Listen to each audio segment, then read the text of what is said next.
And we're live. Welcome to the Gentleman's Guide to Gaming. Welcome to the Call of Cthulhu. And welcome to an actual play that I'm running for a few of the people on the Gentleman Gamer Discord who have backed my Patreon at a certain level that basically means I have to, with duress, run games for them. Specifically, they're backing a tier that means I'm going to be running playtest games for them. This is a Call of Cthulhu scenario I'm working on, so it may not be the finished version that, should you be a purveyor or purchaser of Call of Cthulhu products, that you may eventually see, but you might identify some beats within it. As you may not have watched the character creation video that links to this, I'm going to ask the players to introduce their characters, just tell us briefly what their strengths are, what their interests are, and from there we will go straight into the scenario. So I'm going to go from left to right as far as I can see the little faces in the bottom of my screen, and the leftmost face for me is David. So David, who are you playing?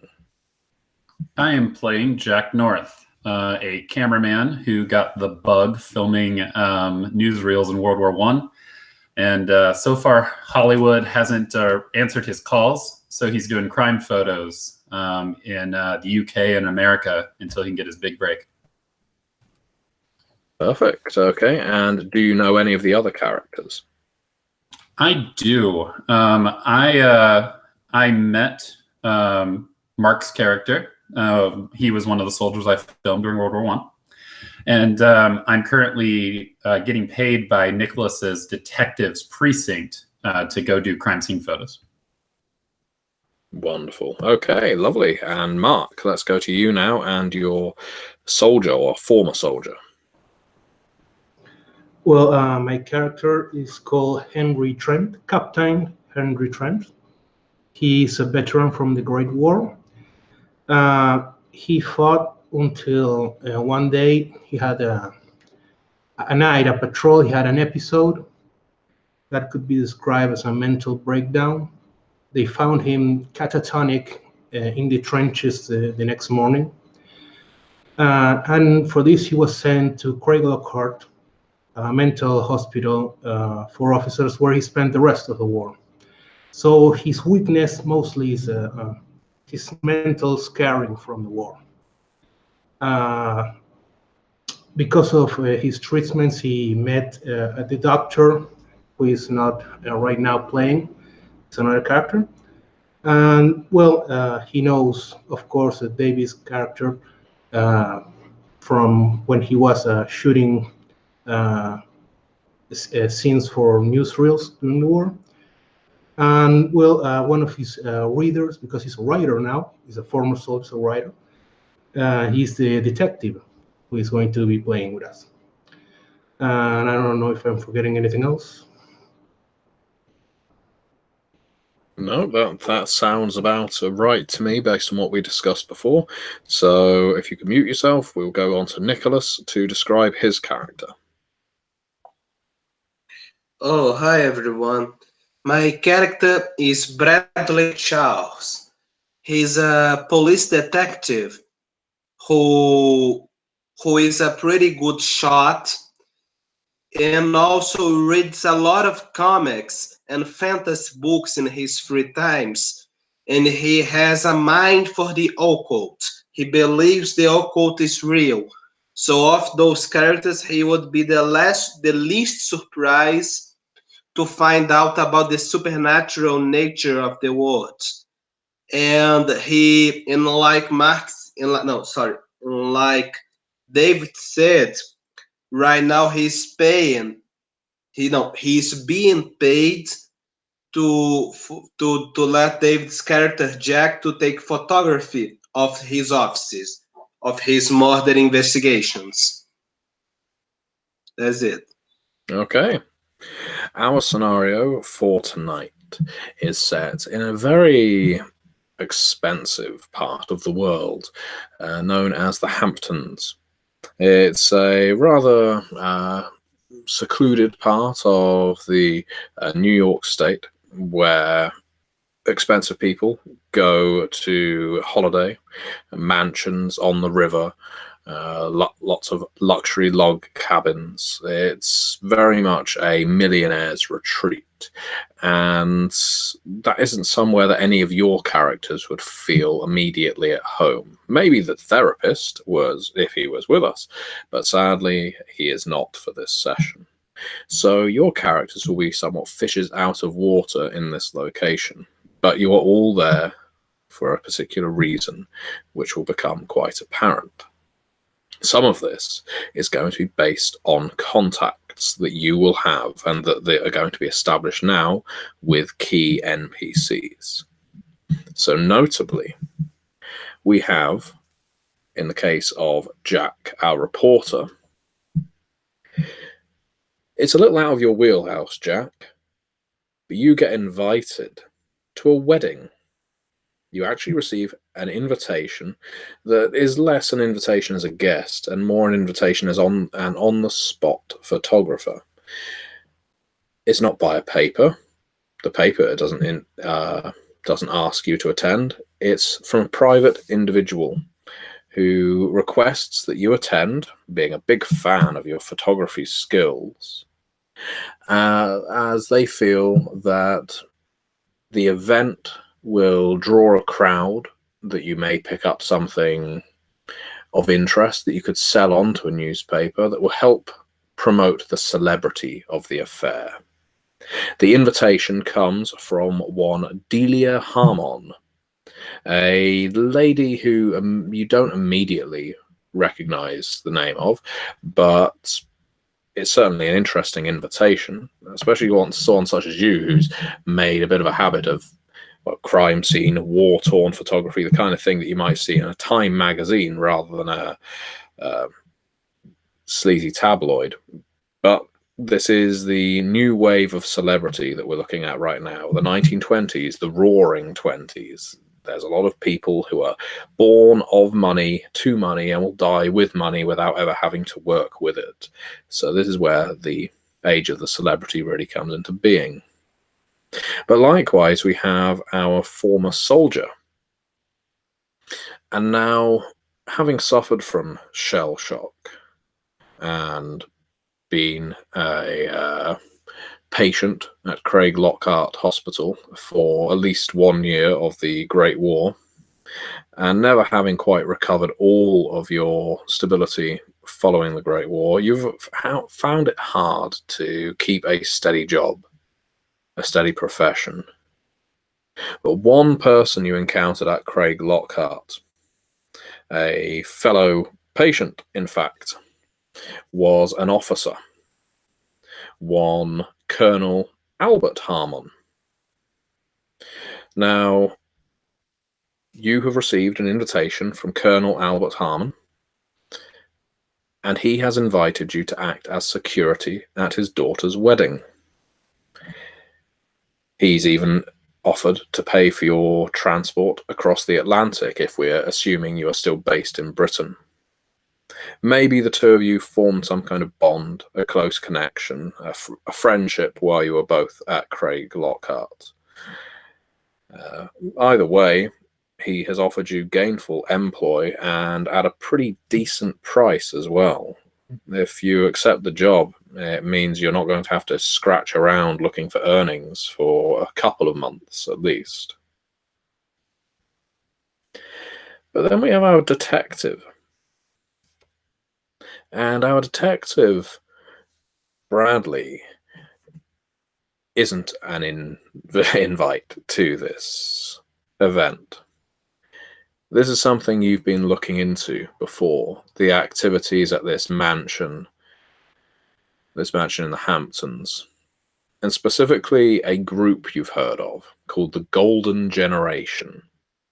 They call themselves this, and they operate out of very high-strung manors and families, and are said to indulge in the most decadent and deviant of revelries, all kinds of carnal sins and pleasures taking place. Many of them are illegal, and as far as you've been able to tell, no charges have ever been pressed against them.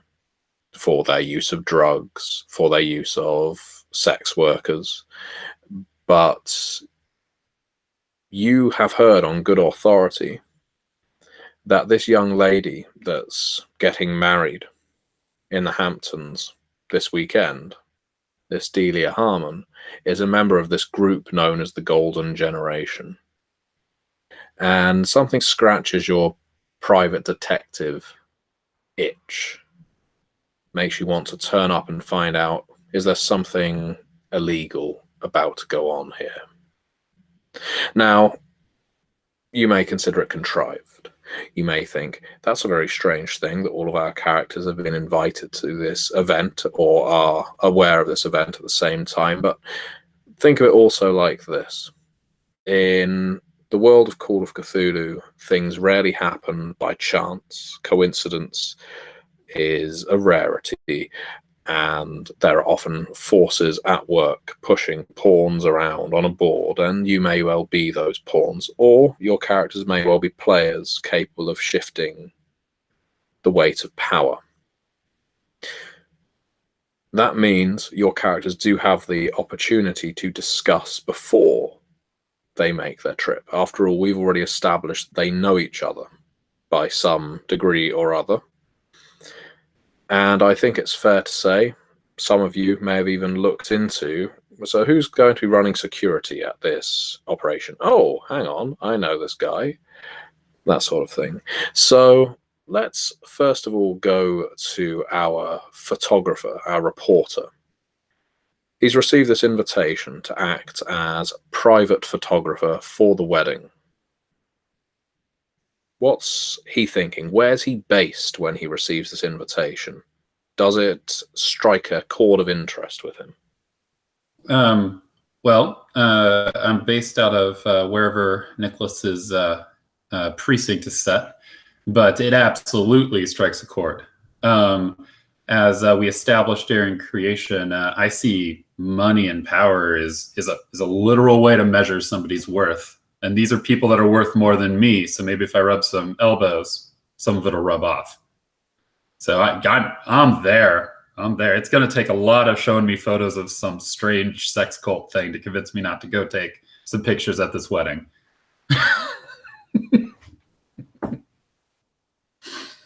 Excellent. And what about our former army officer? What does he think about all of this invitation out of the blue from a former fellow patient of his? Well, he sees this as an opportunity to travel and clear his head. And, well, the money's not bad either, but mostly to see his friend, take the opportunity to get out of his house, So yes, he obviously he is interested. He perhaps I can discuss with the other players if they get in contact before, but at the time of the invitation, he's not aware of the other two, I suppose. No, and that's absolutely fine.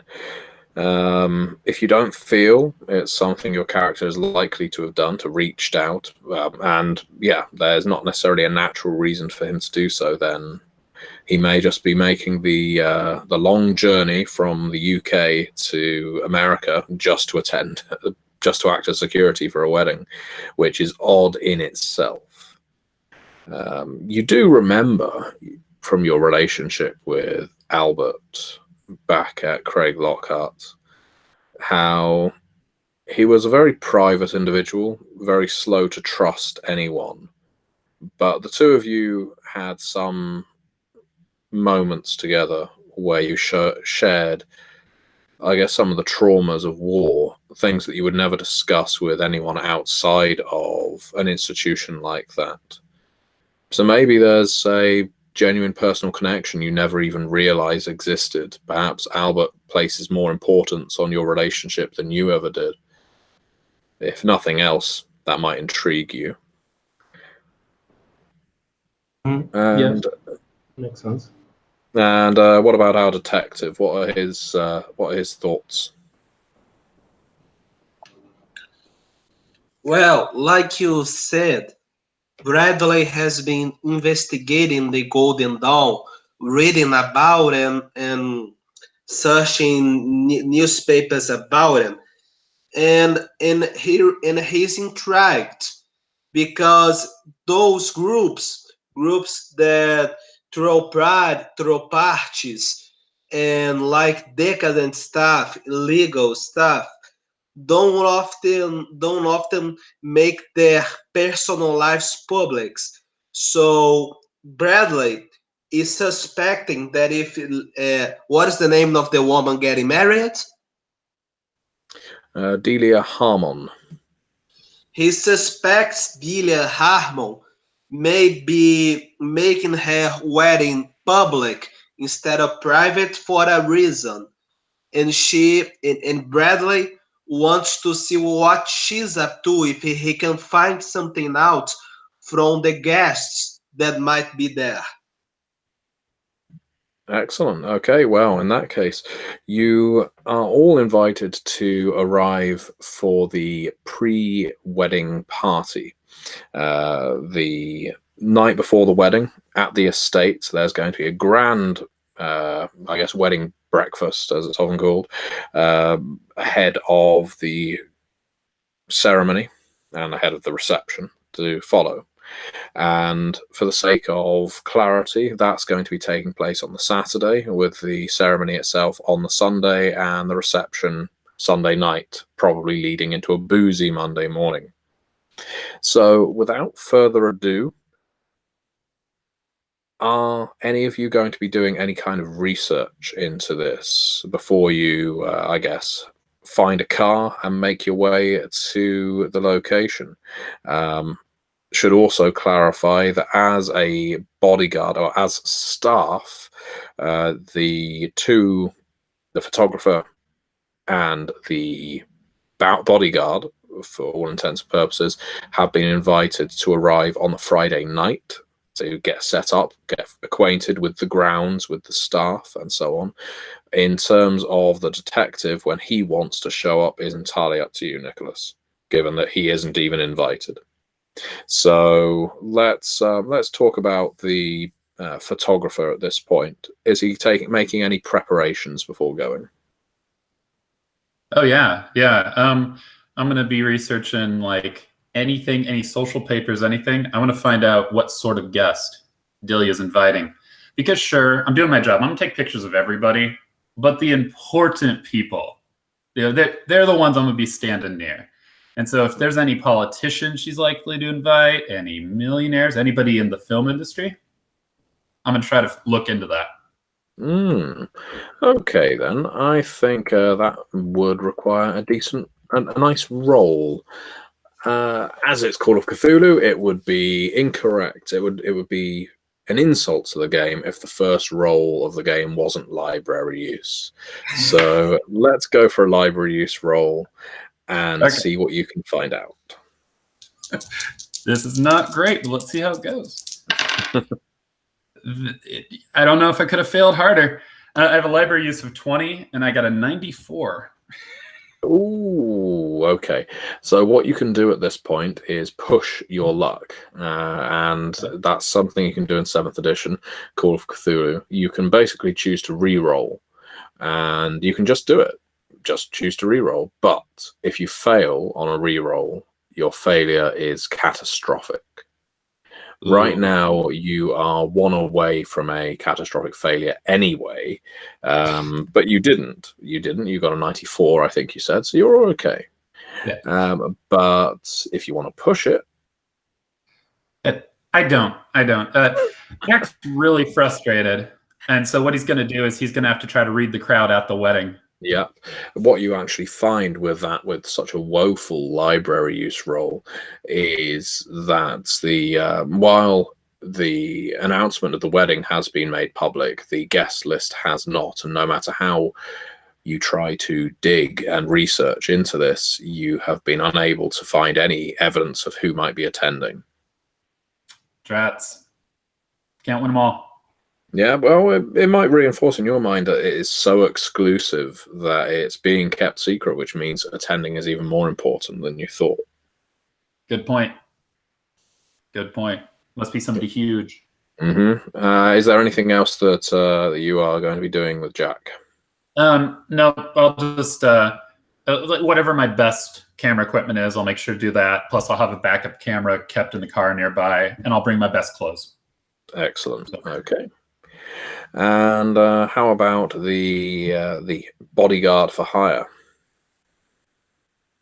Well, do I have a list of the guests? Because if I'm going to ring security, I have to know who is going to be, who is an intruder. So you have not been sent a list of all of the guests. You assume that might be why you've been invited to attend the day before. You might be told about it then. But you have been told that Delia Harmon is due to be married to one. I'll just get his name for you because for whatever reason it has just escaped me. Elgin Burrows. Elgin Burrows, who is, as far as you can see, a 27-year-old, fairly wealthy, well-to-do guy who comes from a family who's of a Rockefeller style. They are invested in so many different things, it is difficult to pinpoint exactly where their source of income comes from. But one thing is for damn sure, and that's Elgin hasn't earned a single cent of that money. He just has it because he's the son of the family. Okay. Okay, well, I guess he just... perhaps he's going to meet the colonel, maybe? Okay, well, in that case, would you like to meet the colonel beforehand? Because by all means, you could have sent a telegram back and said, I'm arriving in America on this day. Let's meet ahead of the party. I don't mind if you want to do something like that. That's okay. That sounds reasonable. Okay, then. So let's say that before you head off to the Hamptons, you decide, arriving probably in New York City, given that's where the ship from Portsmouth Harbor is likely to end up. You meet up with the colonel. He takes you into New York City.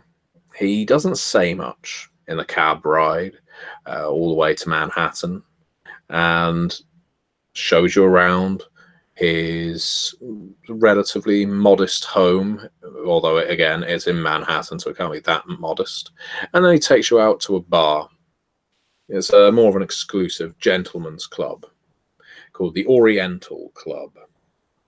And once you're within the confines of this club, which you can see is filled with military regalia and probably veterans such as yourself from the Great War and wars prior, it's when he finally starts talking. You've now been in his company for at least 3 hours, and only now are you cracking through the surface.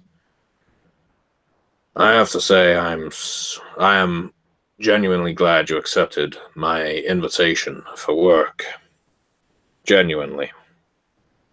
I'm sure glad to see you, old chap. How you been all this time? What have you been up to?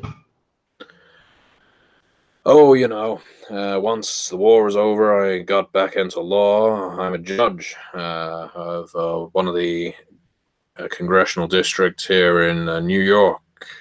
So I'm a bit of a swinging powerhouse now, I guess some would like to think, but it doesn't.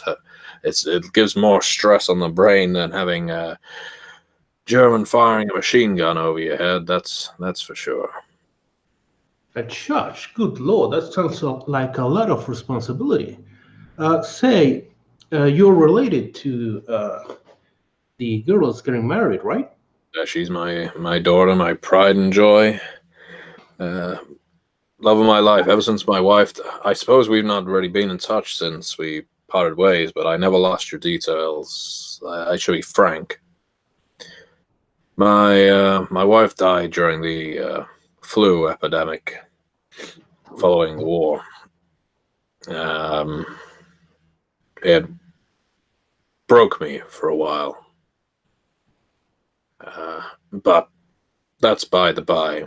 It's 10 years on. And I raised Delia by myself. I poured everything into that girl. Now she's getting married to some damn rake of a man who he's never fought for anything in his life, my friend. He hasn't had to stand in the trenches. He hasn't had to hold a job. Hell, I doubt he's even a member of a gentleman's club such as this. They have their own clubs, these flappers, these roarers and gorgers. I can't claim to understand it. But I love her. I love her. She is everything to me, my daughter, and the idea that I'm sorry. I didn't bring you here to share my misgivings about the marriage. She seems happy. She seems happy with him. She believes in him, and that should be enough. It's just going to be damn hard to let her go. It's all right, friend. You know you can tell me everything. I say, you sound like you don't really like this chap at all. Are you sure about what's going to happen? You sure this is what you want for your daughter? Well, she's strong like her mother, well, like me. There's members of the family who said I should tell her no, that this marriage couldn't go ahead, that I didn't approve of the husband. But the fact is, I can't control her. I either give her my blessing and support her as much as I can, or I say no, and she goes and does it anyway, and I get cut out. So, what can I do? This guy, though, Elgin Burrows, he's as I say, he's a dosser. He's done so little with his years on this earth. It's obscene, and I haven't even met his parents. You haven't even met his parents? No. You'd think someone like me, a judge, that they would at least, if they're as powerful and rich as they make out, they'd have some respect for a judge. But no, they've, for all I know, he has been disowned by them. I don't even know if they're turning up to the wedding. I had to sort out the invitations, arrange all of that, and I wasn't given any members of the Burrows family to mail out to. So all I know is he has his money, comes from a trust fund or his parents or somewhere else, and he's just invited all his friends, and this is probably the thing that gets me most. His friends. His and Delia's friends, they all belong to this group of degenerate drunks and drug takers. Delia's better than that. She doesn't involve herself in all of that tomfoolery, but I'm pretty sure that Burrows does. I've seen him and a few of his friends turning up in court from time to time. They, of course, always get off with a slap on the wrist because someone's greased the palms of this magistrate or that. Well, I thought this was a happy occasion for hearing you. I mean, it looks like you're in a very tough spot. I mean, if it is what she really wants, but these people sound rather horrid. The thing I need to focus on is that Delia seems happy with this. I know we were all stupid when we were younger. And maybe, just maybe, she will be the thing Elgin needs to tame him and make him more of a responsible adult. That's all I can hope. Well, I guess her happiness is all that matters. We should have to hope for the best. That's what I gotta hope for. Well, anyway, I'm glad you're here because I know that you can keep people in order when hell starts to fly, and if there's any kind of drug taking, any kind of chicanery going on here, I need you to keep on top of it. You can count on it, old chap. You're a good buddy. I'm glad to be here. Well, now, shall we get going? Yeah, well, I have a lot to arrange here, but you can take a car to the Hamptons. I mean, it's a long journey, but that's why I'm paying you. The fare is covered, my friend. Well, I guess I see you there then. Goodbye. He enjoys a drink as you depart. And so, Nicholas, with Bradley, your detective, is there any preliminary work that you are doing? First, I'm sorry for all the coughing. I'm still sick. That's all right. You've been muted, so you are not disturbing anyone. Oh, great. So, Bradley, I'll say Bradley after realizing the art of the Golden Dawn uses drugs. He tries to find out who in New York is the supplier of those drugs. To I see if should make clear that it isn't the Order of the Golden Dawn. This is the Golden Generation. That is what they call Golden themselves. Generation. Sorry. No, it's quite all right. That, of course, the Order of the Golden Dawn is a fairly well-known occult society operating at this time that your character would be aware of, but this isn't the same one. Well, at least as far as you know. Okay, so he realizes that if they throw drug-filled parties, they have to have one or more suppliers. So since he is a private detective, he goes in the underworld and tries to find out if any drug dealers are being commissioned to send out the drugs for this party, for one of the Golden Generation parties. Okay, so I'm going to say then the most logical step there would be to speak to, any criminal contacts you have. Are you going to be, well, here's the option. Do you want to speak to your police contacts to find out whether they know anything about it, or do you want to speak to your criminal contacts to find out anything about this? I think I'll speak to the criminal contacts, because if I talk to a policeman, the policeman might be suspicious of me. A criminal would want to keep his mouth shut.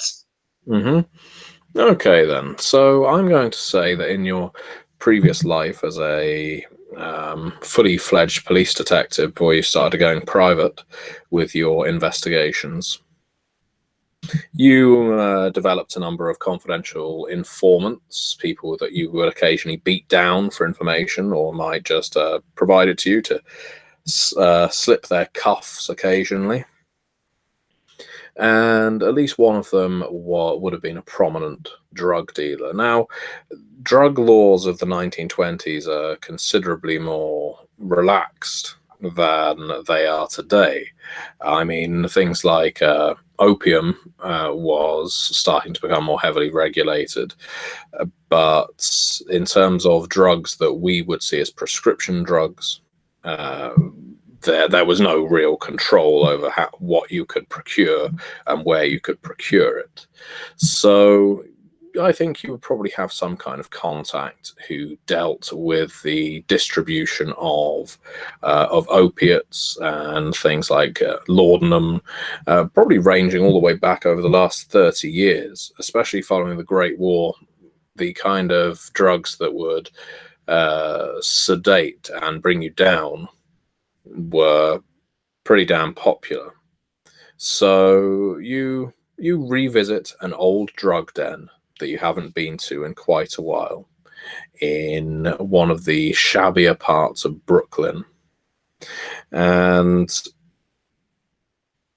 you speak to your contact, an old woman by the name of Jane Moorcock, and she has a sits down with you. The golden generation, you say? Is that what you're looking for? The people that supply the golden generation with drugs? Exactly, Jane. Those, I can smell something of those guys. There has to be, there simply has to be something, how do you say, something more about it. I don't think they are just hedonists. And I think a supplier may know something more about what is really going on.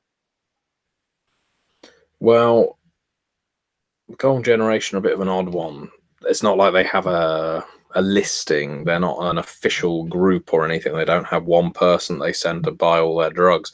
The thing you note about them, Bradley, is they're all rich boys and rich girls. They're not going to come down to flop houses like this to pick up their drugs. They'll send people to do it for them. They'll go through multiple contacts before anything reaches them.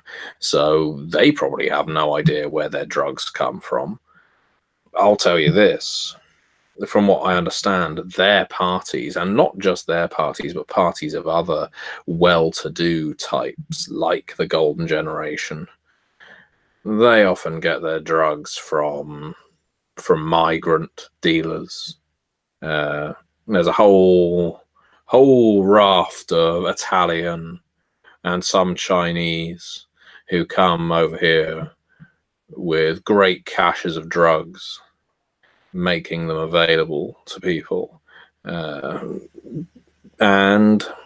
it wouldn't surprise me at all if that's where they got them from. No, you know, I don't really feel like I can tell you everything about them, Bradley, because it's been so long since we've worked together, and I don't remember the last time you did anything for me. So, what's it worth to you for me to tell you everything I know? Okay, so Bradley was expecting her to say something like that. So he picks three notes of $100 and slides to the table and says, that's what I can give you. I still need to eat this month. If you Well, could tell, $300 is a lot of money in the 1920s, a hell of a lot of money in the 1920s. So that's likely to grease her palm, undoubtedly. And it's also likely to decrease your character's credit rating substantially. But before we get into that, I want you to roll a persuade roll. So on your character sheets, you should have a persuade skill. In fact, I will allow you to use charm instead if you prefer, because you are slipping her. I'm going to do a bit of a retcon here. I think $30 is more reasonable. With $300, you could probably buy a house. So $30. I don't think you'll have $300 in available cash, honestly. But okay, persuade or charm, you can use one of them and try and roll underneath the number you have in that skill. Sorry. It's all right. Okay, so my skill number for persuade is 25. I have a digital dice roller here. What kind of die am I using? Either a D100 or 2D10, with the first D10 being your 10 and the second one being your unit. Okay, I'll roll a 1D100. Okay. Oh man, I got a really bad roll. 82. Yeah, that is pretty bad. Okay, so that means you have a choice. You can push your luck and roll again, knowing that if you fail, it's a catastrophic failure. Or you can accept your failure. and it's just a failure. I'll accept my failure. Yeah, okay. Probably wise.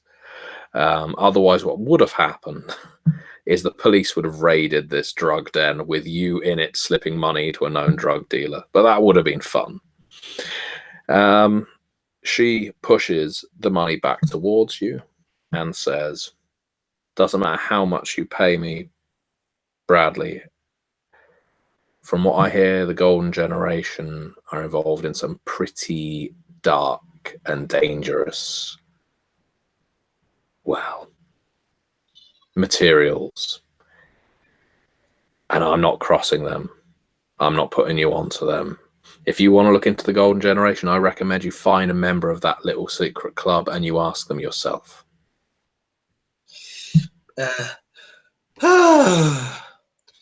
All right, Jane. You gotta do what you gotta do. So Bradley pockets his money.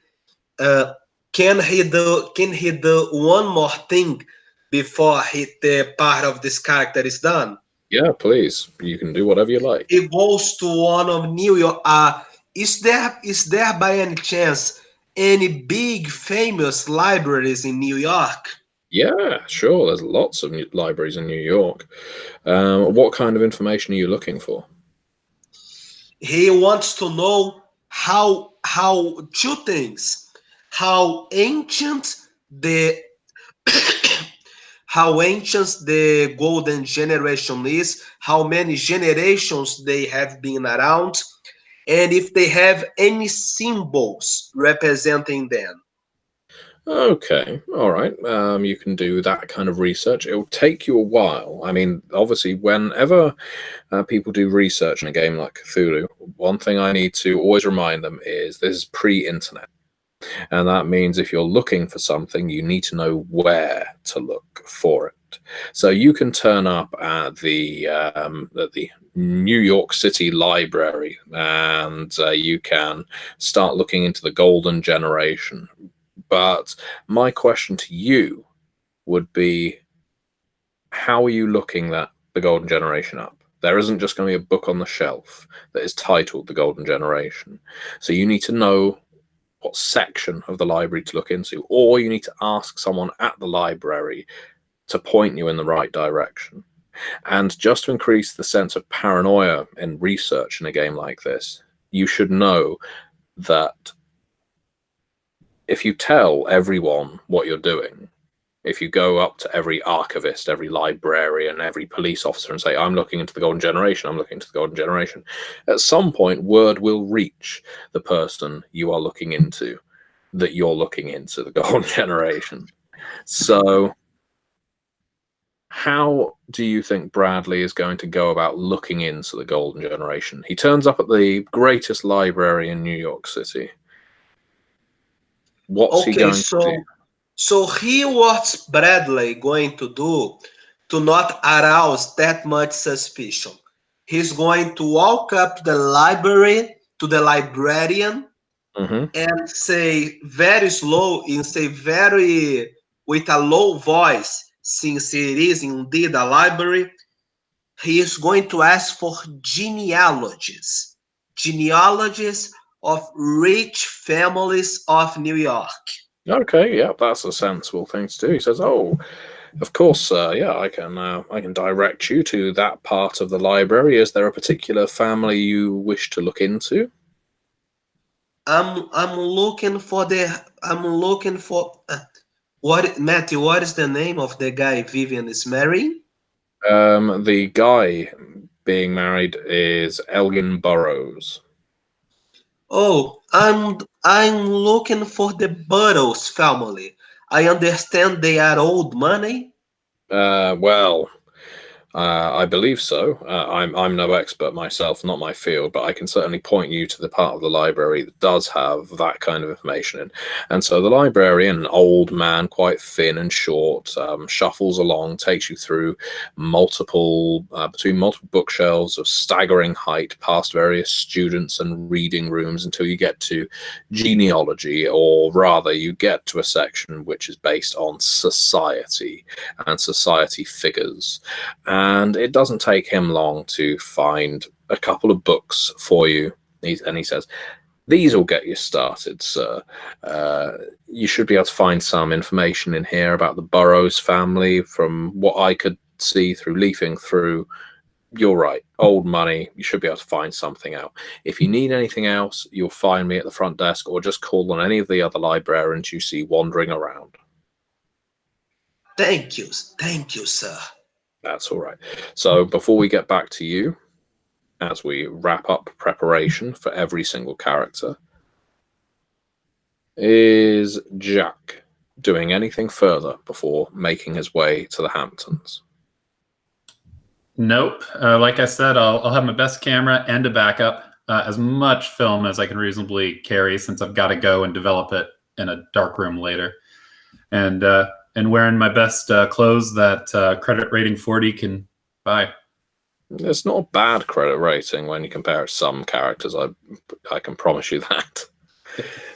All right, you make your way up to the Hamptons, and what you find, you get to the mansion. Now, the mansion itself is, let's see. The mansion is called Green Trees, and it's, as far as you can tell, it doesn't. Well, it has a staff already there. When you arrive in your car, are you arriving in your car, or are you being driven up? If they're I assume you own a car. They're offering to drive me. I will be driven. Okay. Are they offering? Would they offer the photographer? If It they're was not, Delia reached out to you individually and has not offered to drive you up. Fair. Well, then I will drive my own car, Okay. and I will park. I will park as close as they'll let me to the nice cars. Yeah, your car. Luckily, most of the guests haven't arrived yet, so most of the nice cars aren't there to really show up how cheap your car is. But it still looks a little better than the staff that attend the house. And what you can glean from the staff that attend the house is this is a well-staffed house. This manor, which is surrounded by trees, it's over the river. You've got a lovely forest leading out into the back. This mansion has an east and a west wing to it. You count probably 5 floors to it as well. This was built by someone or some people with a lot of money at their disposal, and it is truly isolated. When you were driving here, you got lost at least 3 times before you found a local who just happened to know where the Green Trees mansion was by rumor. You headed down a dirt track and eventually ended up here. There are butlers, there are waiting staff, there are kitchen staff, there is everything you'd expect from a stately home that's preparing for a massive party. There's a couple of expensive cars there, as mentioned before, but you can't immediately identify who they belong to. Fair. Well, so I park, and was there anything saying that I couldn't take a few photos of the estate? No, nothing at all about restrictions of what you could take photos of. So since I'm blown away by how gorgeous all this is, I'm gonna go around and take a few candid shots of the estate without getting too nosy. You know, just take up the forest and a far away shot from the building, and just kind of walk around it, take some photos. But if I see any security telling me I shouldn't approach an area, I won't. Okay. No, security is all pretty light as far as you can tell, surprisingly so. This seems, aside from the buzz of activity preparing the mansion for the upcoming party, there doesn't appear to be any kind of paranoia in security. No one's checking the corners, there's no one doing a circuit of the house. And so you're able to get several very nice shots of the building, even of some people moving in and out if you particularly want. Good. Once I've done that for a bit, then I'll rearrange back to the front door and go and try to meet my employer. Okay, you go to the front door, toll the bell, and a stiff-looking man, early 30s, slicked back black hair, about half a foot taller than you, answers the door. He is clearly the butler from the way he is built. And he leans down slightly and says, "And how may I help you, sir?" Hi, Jack North, photographer. The bride hired me. And I'll show him any like credentials or anything that he needs. Like He takes a ID look. or whatever. Yep. Do you give him a copy of the invitation? Yes. Yeah. Okay. He raises his eyebrows. He passes it back and says, "Please come within." Thank you. Do you have any bags that you need for me to take, sir? Yeah. If you don't mind, my backup camera, backup film. I want to get every single photo the lady wants. He rings one of the bells near the stairs, and a footman arrives. He says, "There are bags in this gentleman's car. Please escort them to a room on the first floor and let us know which room you have assigned." Sorry, could you repeat your name? North. Jack North. Mr. North. That would be very much appreciated. Smythe. "Oh, of course, yes, Mr. Evans." And so the footman runs off to sort out your bags. Well, I'm afraid Miss Harmon is currently engaged. That is not meant as humour. Is currently otherwise indisposed, Mr. North. But I can direct you to our library, where there are a lovely selection of books. I can tell you all about the grounds. I can otherwise find ways for you to occupy yourself until Miss Harmon is free. Oh, wonderful, wonderful. If you don't mind, yeah, just if you'd give me a little history of the grounds. I just want to know if there's any famous areas or areas that you think Miss Harmon's going to want some photos in. Well, of course, Mr. North. You see, I, as the butler of this building, have been the butler of this mansion for 15 years now. Since I was young, I was employed as the butler as early as a butler can be employed. I have long been trusted by the Greentrees family.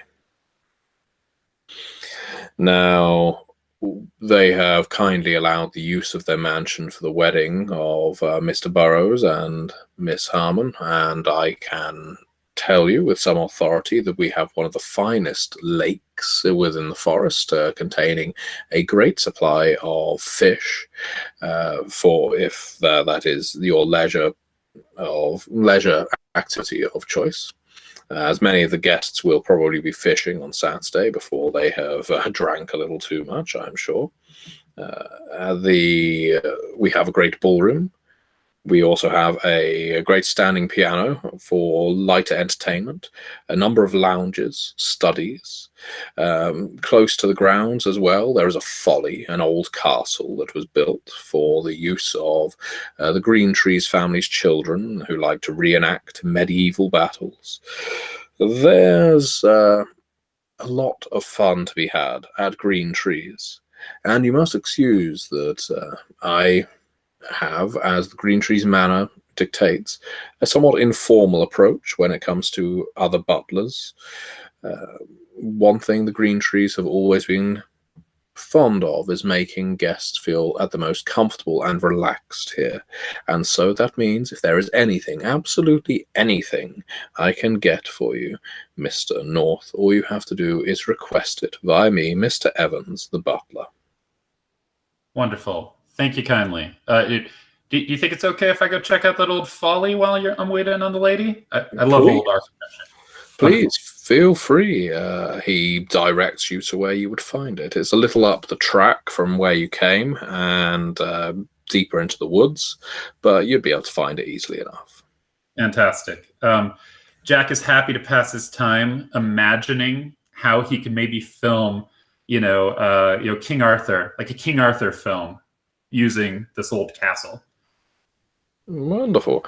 Yeah, the old folly appears to have been well, it appears to have collapsed, at least to some degree, although how much of that is intended, how much of it is not. The whole idea of Folly is it is a fake castle, and this may have just been a castle that was built to look half destroyed. Certainly, much as with the mansion itself, it's been built with a fair degree of opulence and architectural brilliance. It's really quite impressive, and you capture a lot of footage as you're just walking around until you finally hear a snap of a twig in the woods behind you. Hello. Someone else coming to see this place? I'll turn around and try to find somebody. A young woman is stood in the woods. She has a small pixie haircut. She's got a charming smile on her face, and you recognize her face from the newspapers as that of Delia Harmon. I was told you would be here. Delia. Run forward, give her a handshake. Thank you for offering me the job. It's my pleasure. I have been such an admirer of your work. Wonderful, wonderful. So this is your weekend. You tell me where you want me shooting, what angle at. I'm your guy. Well, of course, I would be delighted if you could capture as much as you could of the guests and their activities. That is very important to me, that every single person that attends gets a chance to have their face captured in a photograph. I want everyone to remember this event. I want it to be important to every single person here, not just myself and Elgin or my father. In terms of locations around the mansion, I have always been very fond of the lake. I've been up here many times in the last few years since becoming acquainted with the Greentrees family, and the lake is a place that I have always enjoyed. It brings me a great deal of peace. Our idea was that after we make our vows, we would go out to the lake and take a boat onto the water where we could just spend some time in peace together, while the congregation, if you like, decides to watch from the lake shore. But that was maybe a flight of fancy of mine. I don't know how practical that is. Elgin seemed No, it's perfect. Hey, don't sell yourself short. You've got vision. I can see it now. You're on the boat and the sun's setting on the water. I'm going to get that shot. It's going to be perfect. Well, I remember, and this is why I contacted you specifically, Mr. North, because you captured a shot, as you call it, a photograph, almost exactly like that, with those bodies stacked up in no man's land. With the sun setting in the background and that haze of what I guess all people looking at that photo thought was probably some chlorine or mustard gas, the steam rising from their bodies, or I don't know, I don't mean to get morbid, but it fired my imagination. It made me wonder, what could you do with our wedding? That was a really good shot. Lots of people like that. Internal monologue is rich people are morbid and weird, but I'm really glad that you liked that shot, man. That was a tense day, and I'm glad I can contribute to the war effort, even in a small way. Well, as you know, my father served, and he isn't as much of a fan of your work as I am, but I approached you directly because this is my wedding, and I get to choose who takes the photographs and makes the film. Of course. I won't let you down. Now, I should really suggest that you get to see the lake before tomorrow, before guests start arriving. Sure. Do I got time to head there now? Yes, feel free. I need to get back to the house. There's so much I need to prepare. But please do enjoy yourself. Absolutely. And just because I'm the bride doesn't mean you can't approach me at any point. Oh, perfectly. And I hope we stay in touch after this. I'd like to build a friendship. Well, I hope so. I truly hope so. But hopefully my husband won't be keeping me under lock and key. And I know how some men could be, so. No, Elgin's not like that. It's more of good. more of a free spirit. Good to hear. All right, well, if she doesn't have anything else to say, I'll wish her a good day, and I will scene exit towards the lake. Okay. And how about our security? You decided to make your way straight to the Hamptons as well, didn't you? Well, yes, I thought about doing some research, which I probably don't have time. I'll just You can find do out some whatever I research. can. If there's something you want to research beforehand, you feel free to do it. It's Okay. part of the fun of Call of Cthulhu is how much you look into it beforehand and how much you let it take you by surprise. Good. So I guess maybe I want to find out about the family from this man who is marrying my friend's daughter. I want to know maybe why my friend is so worried about it. Perhaps they're, just I don't know, maybe to call him if I don't find anything, or if I find something really bad and suspicious, maybe tell him before it's too late. So perhaps I can go to the library. Maybe I can meet someone there who is already there. Okay. I think you can head to the library, and I think that's actually a good place for you to cross paths with our good friend Bradley. As it turns out, you're both looking into the same thing. And so when the librarian takes you to that part of the library and says, I think you need to look at this book, and points at a gap in the shelf, and then points over to Bradley and says, it appears someone already has this book. If you're happy to wait, I'm sure Sir won't be with it all day. Alternatively, I'm sure there are plenty of other books in this section that will help find you the information you're looking for. Mr. Trent, Captain Trent. Sorry, Captain Trent. My apologies. Well, my character, I assume he's seeing the detective now, right? Yes, and of course you already know each other. So he approaches him, trying not to speak too loudly. Hey, old chap, fancy seeing you here. What are you doing around here?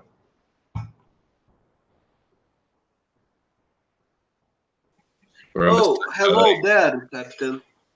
I've been to New York to satisfy my curiosity. There is an organization, you see. There is an organization which one of the members is about to get married. And those guys, this organization is incredibly secret. So the fact that one of them is getting married in a public place intrigues me. So that Bradley shows him the book. That's why I'm looking to the family's history. I understand you want to look at their history as well. An organization? What are you talking about? You're talking. When you say wedding, are you talking about the Delhi Harmon wedding? Indeed, that is the one. What? Did you heard of it? Oh well, I'm supposed to run security for the wedding. Oh, that's actually pretty great. That's actually pretty great. So, Matthew, let me ask you this. While I was looking at the book, did I notice any pictures of the Burroughs family members?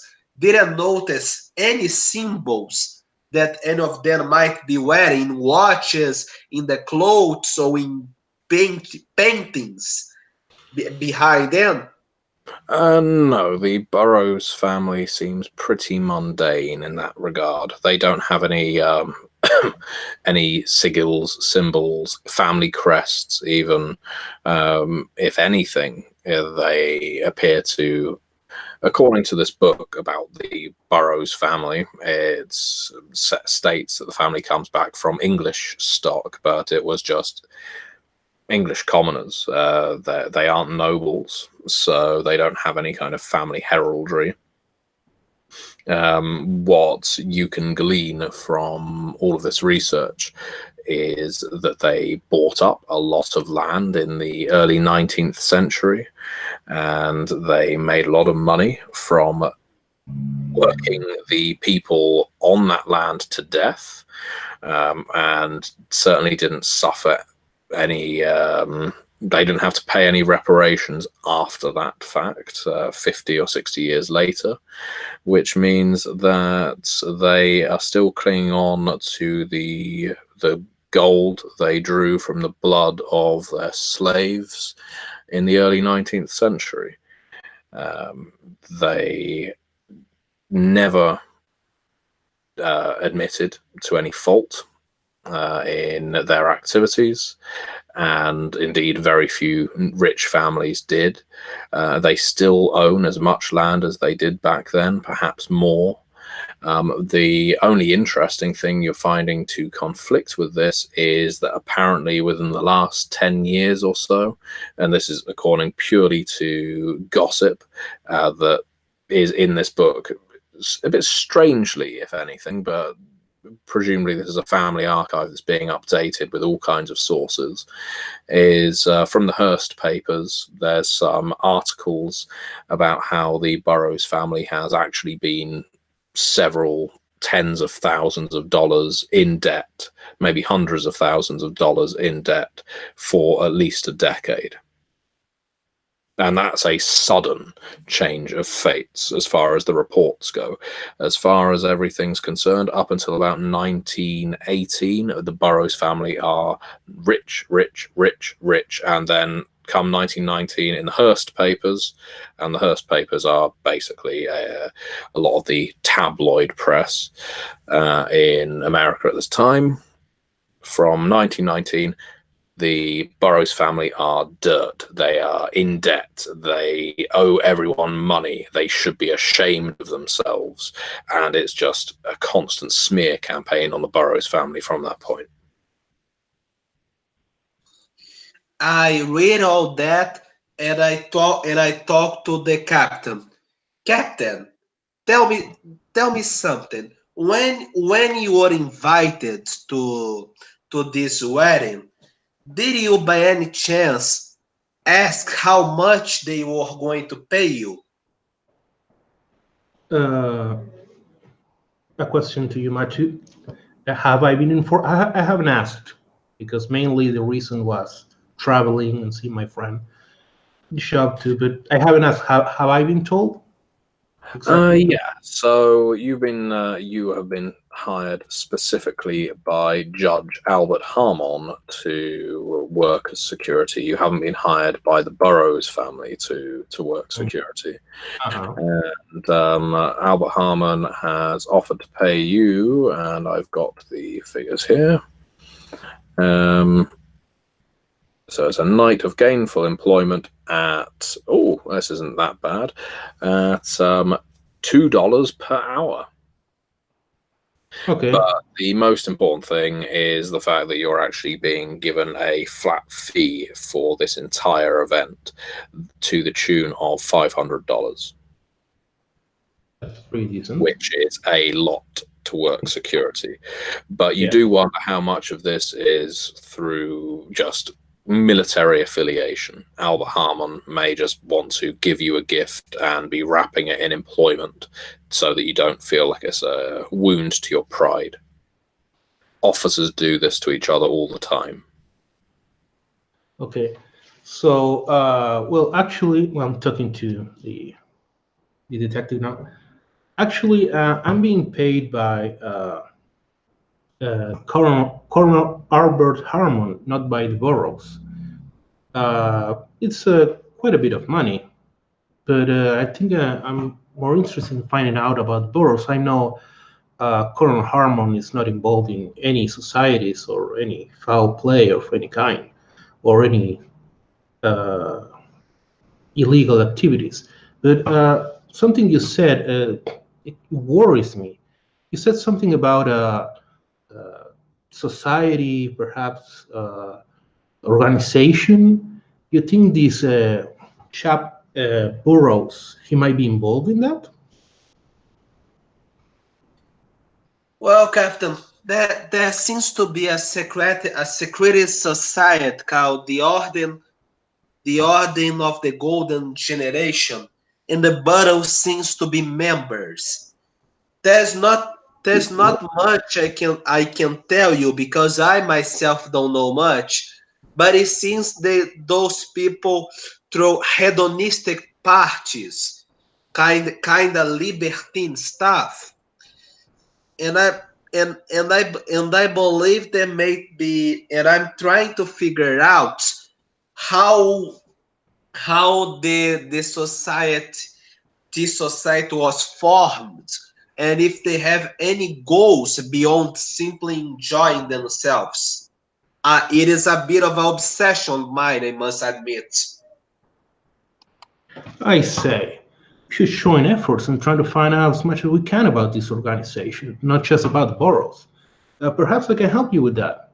I can consult the librarian about any books or documents about such organizations, even legends. Anything might help. So he nods and he says, "Oh, Captain, I would love to have help. I've been studying alone for a while now." So Bradley hands the captain one of his books. He he says, "If you can find anything about that the family said about myths and folklore or legends they might have happened. Anything odd or out of the ordinary that may be associated with the family, even if it seems completely ludicrous, could be useful. You see, in my experience as a private detective, I found out that even the most impossible of legends have at least 1 grain of truth.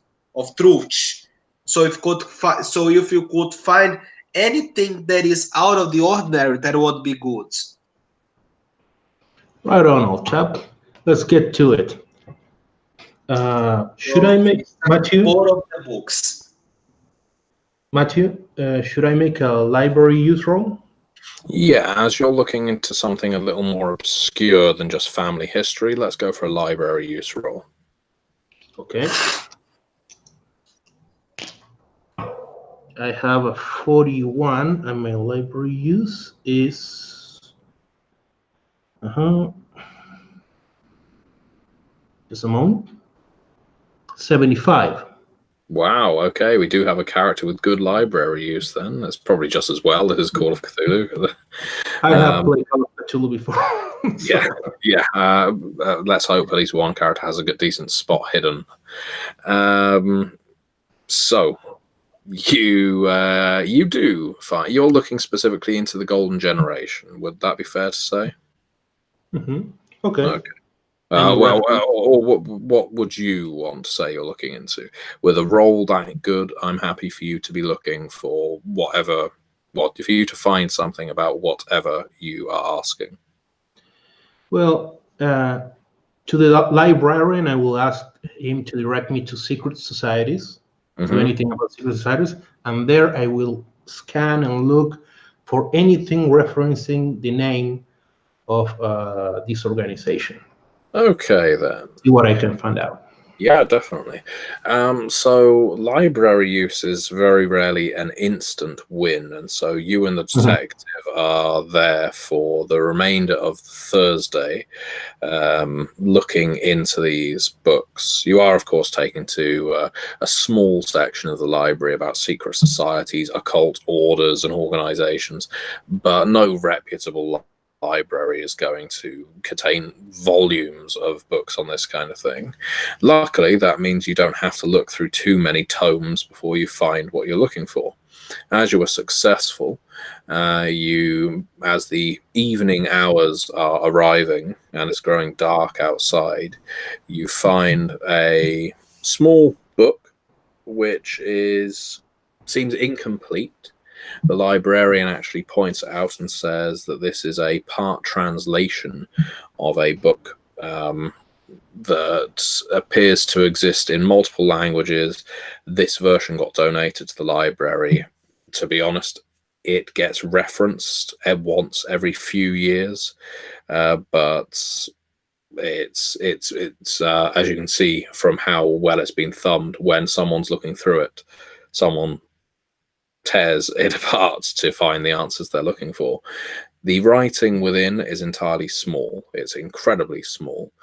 And the title of the book, printed in simple gold leaf on the front cover, is Nameless Cults. The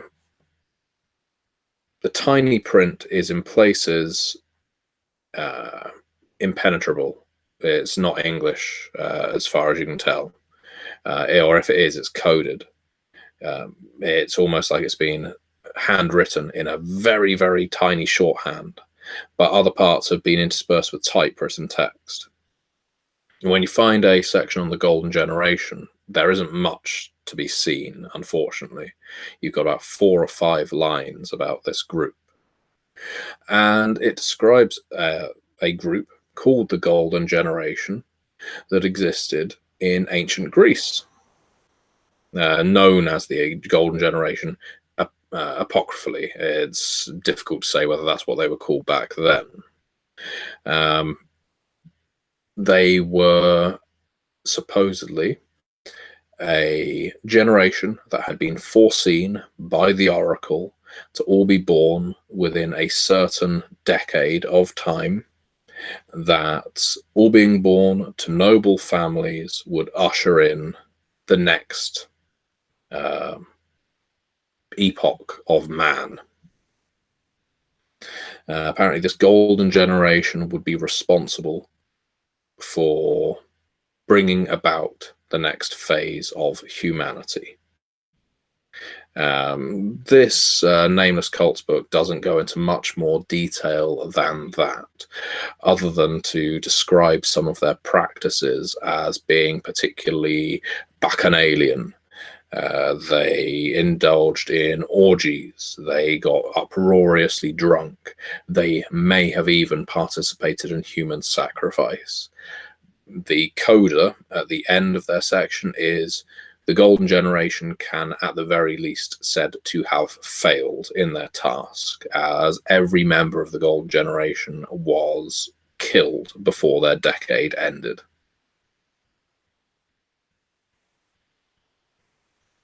So I'm mute myself. Okay, so basically nothing from modern sources is No, not in occult texts, and that's where you're looking. Yes, this is a very old reference. Okay, well, so I go to the to my friend here, the detective, and tell him that, well, didn't have much luck, just very old, ancient references to Greece, and I tell him basically what I just read, but it doesn't seem to be specifically tied to rich families nowadays. I personally don't think it serves us much. Perhaps it serves as a point to look further, but right now, like, I don't consider this to be a big breakthrough.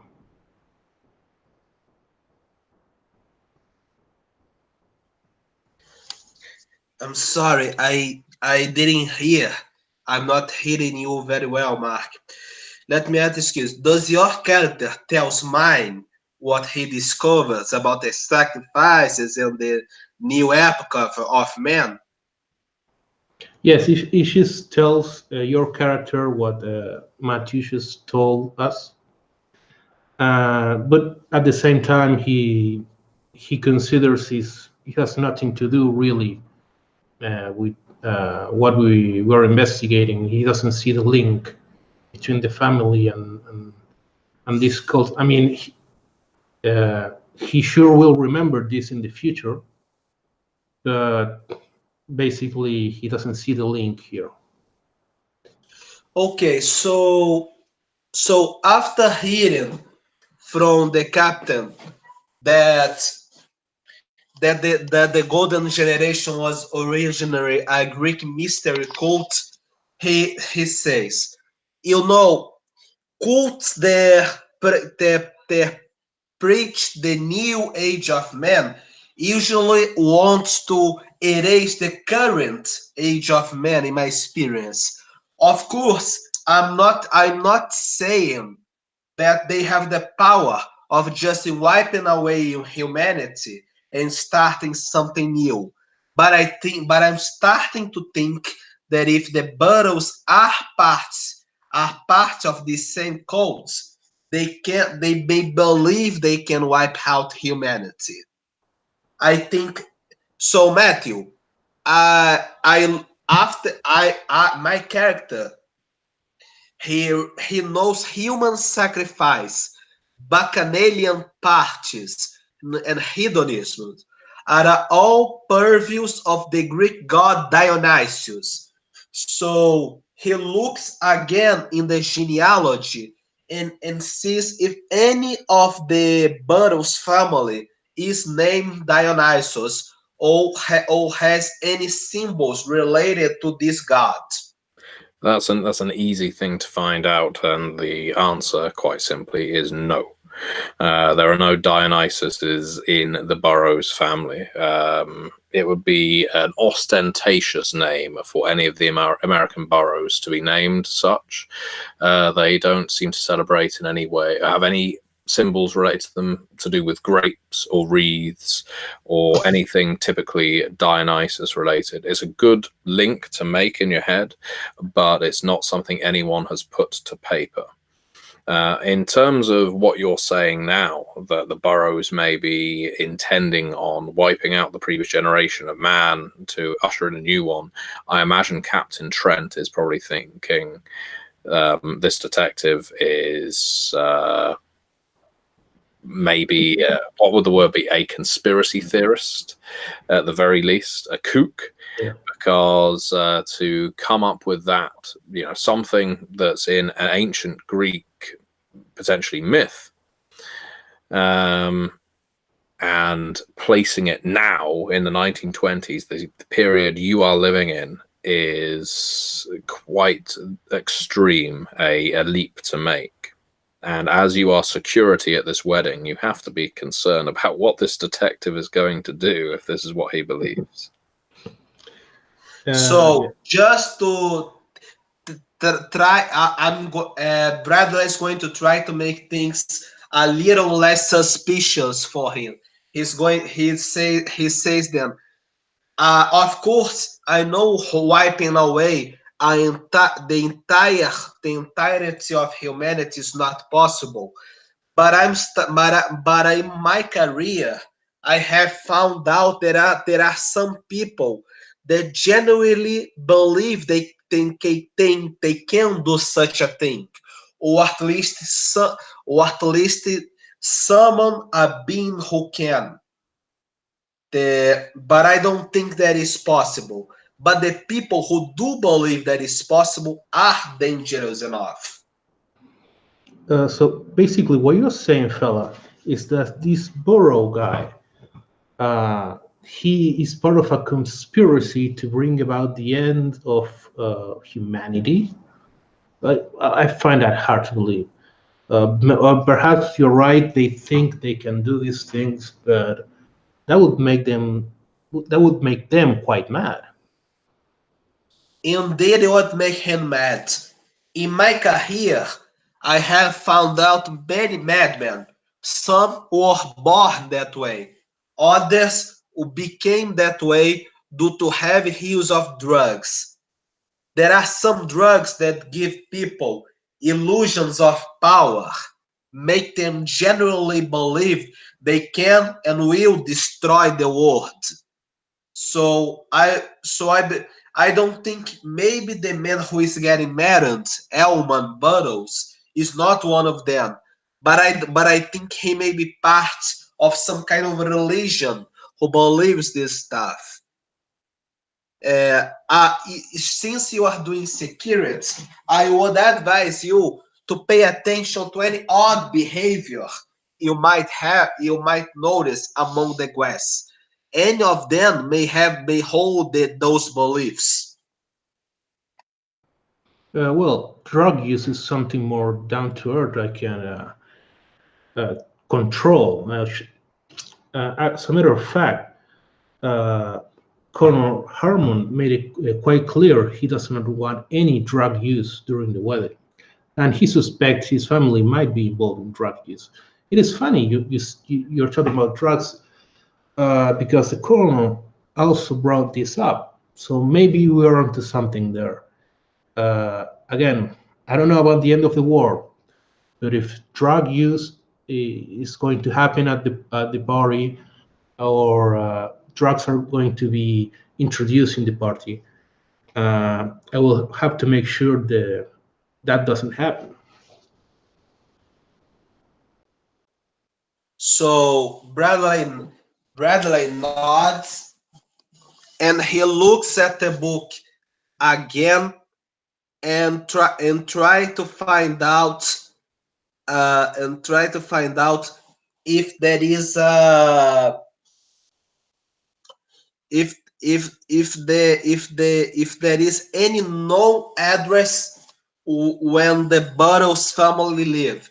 He is specifically looking for a member of the family that is still alive, is still living in New York, and might be might be sociable.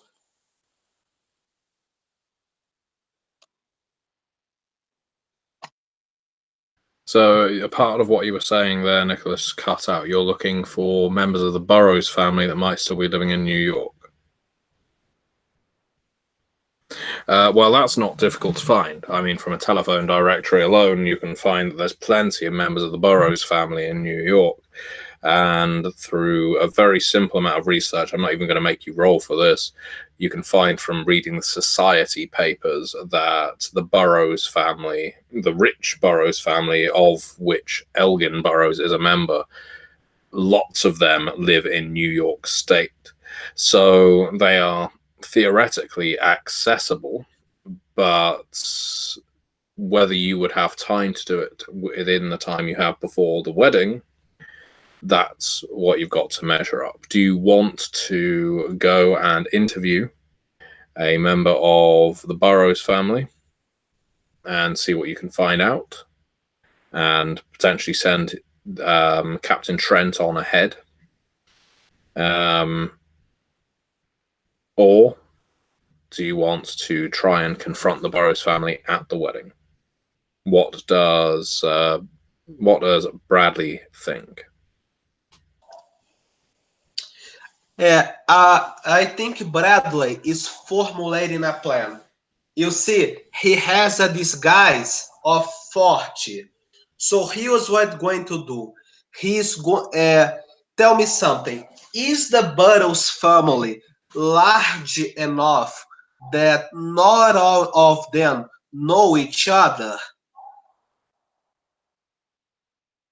I think if you're a member of the wealthy Burroughs family, the Burroughs family of which Elgin is a member, you would know your cousins, uncles, aunts, and so on. So I think if you're ever in a rich family like that, it's likely you are tied together in a Giovanni family kind of a way. Not necessarily that bad, but you would probably know about the members of your immediate and close to distant family. Okay, knowing that, so here what Bradley is going to do. Since he has decent disguise skills, he's going to put on a fake beard and attend the wedding and some makeup to make him look older. He's going to attend the wedding and he's going to talk to somebody of the Burroughs family and try to figure out if any of them actually believes in the new in what the Greeks believe, a new age of man. Okay. Because what I'm going to ask you to do then is, obviously you only really have to roll to disguise yourself once you're there, but I'm going to ask you to roll now, and this is basically you getting some preparation time to get all of the disguise kit and everything that you want ready. So I'm giving you an additional 20% to your skill because you're using preparation. So let's roll now to make sure that you have everything you need to make a believable disguise. You need to roll under 60. So roll your percentile, roll under 60. 25. Okay, then you have a disguise kit, and you and Captain Trent are on your way to the Hamptons. So I'm going to cut now to Friday. It's Friday. It's the day before the wedding breakfast. People have started arriving. This is the point at which the captain and our good friend Detective Bradley have also arrived. Of course, our also good friend Mr. North, the photographer, cinematographer, and all-around celebrity lover, to put it kindly, has got to know the grounds, got to know a number of the staff at the house, all of whom appear to be friendly. You've crossed paths a couple of times now with the bride-to-be, and she seems in high spirits, if a little, how to put it, I think when you said morbid earlier is fair enough. She has a bit of a fatalism about her. But you've still not met Elgin Burroughs, which is a bit of a bother because you wanted to see what he might look like on film.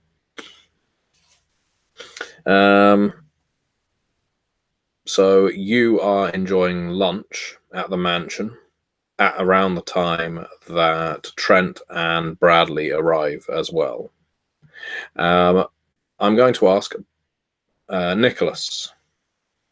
Bradley, is he arriving in full costume? And, well, firstly, just answer that with a yes or no. Yes. Okay, so he's arriving in full costume. He has his fake beard and fake nose and wig and so on, one would assume. Is there anyone in particular he is aiming to look like? He is looking for any members of the Burroughs family that are less well known, the ones who are just footnotes at the book. Okay, so you're aiming to look like a member of the Burroughs family. You've already rolled for the disguise kit.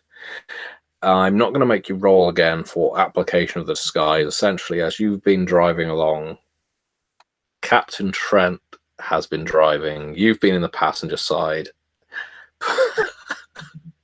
putting your makeup on.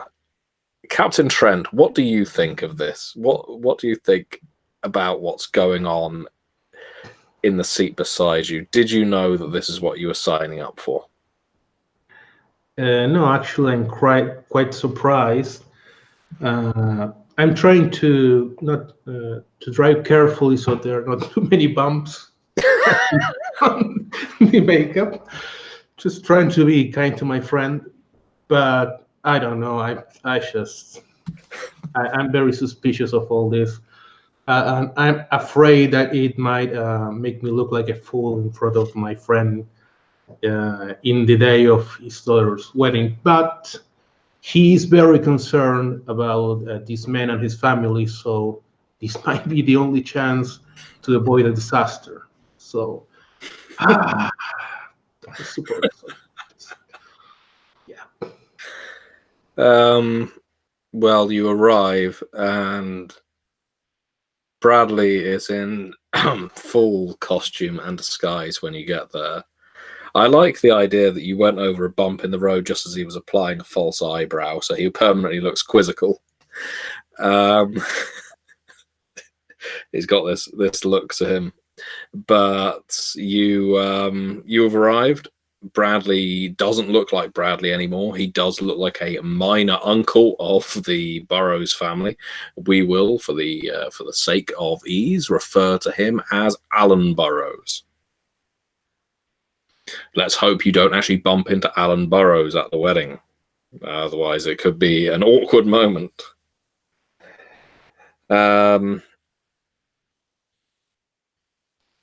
And North, our journalist, our reporter, I should say, sees his good friend Captain Trent pulling up and getting out of the car with a guy he doesn't know. Now I'm going to run up to Captain Trent, and once I get up there, is it spot hidden to notice the disguise? Let's. It would technically be an opposed role. Do you want to? I'm going to say that for now you just. I don't care. Yeah, you take this guy as what he is. Captain Trent has turned up with a guy with a beard, long hair, one raised eyebrow, false nose. Okay. It was easiest to base this costume on Alan Burrows, of course, because he lost his real nose to syphilis. Yeah. So he does have a false nose that he changes with the seasons. So that nose could look like anything. Yeah. So basically, politely ignoring the stranger. Captain, what are you doing here? Haven't seen you forever. You're here too. I seem to be running a lot of old acquaintances. I had no idea this trip will bring me together with so many old friends. We'll fancy seeing you here. Why are you here? I'm the photographer. The wedding's photographer. Yeah. What? Oh, yes, that makes sense. Such a wedding to have a photographer. Well, I'm here actually not as a guest. I'm here running security. I have been hired by the father of the bride, the Colonel. Oh, just a second. Albert Harmon, her father. So you had a time to get settled in? Yeah, no, I arrived yesterday. I've already taken a bit of a tour of the place. It's fantastic grounds, beautiful. If you need anything, the servants here are super friendly. Great place. Yeah, well, perhaps I should take a look around myself since I will run in security here. Make a reconnaissance of the place. And if you notice anything interesting, please do tell me. Oh, and my friend here, I think you know him. Like lean in and look at. like Nicholas, I feel my character saw you like a week ago.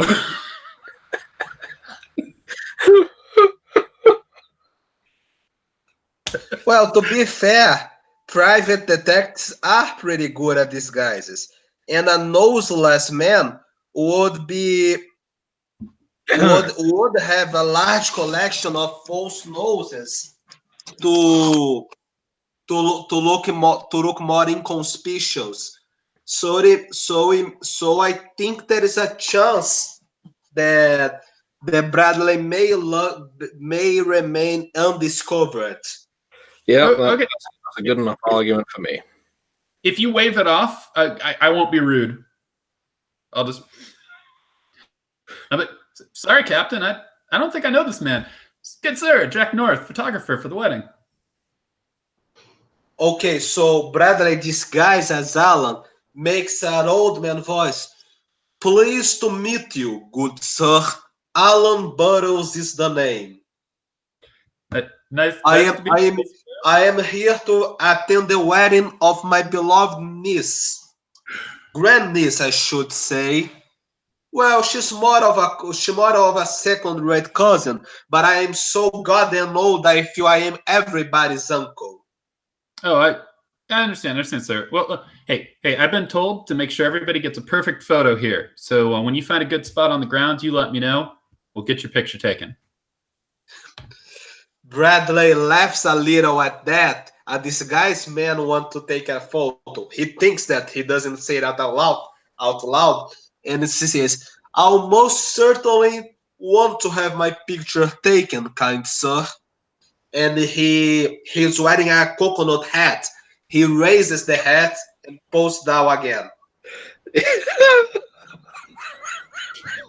Trent just shakes his head. He just can't believe the whole situation. You know, like they know each other, but Sorry about all the coughing, guys. No, it's all right. I love the idea that as Bradley raises his wig goes. Wonderful. Yeah, this is a game of eldritch horror. Maybe inside man trope would work its way into this.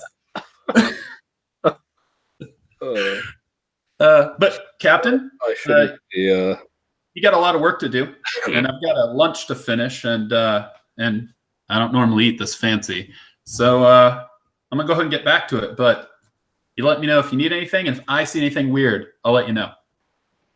Good. Well, actually, why don't we have lunch together? You tell me everything about everything you found out so far, and then I'll just go take a look around. Fantastic. I'm quite hungry, actually.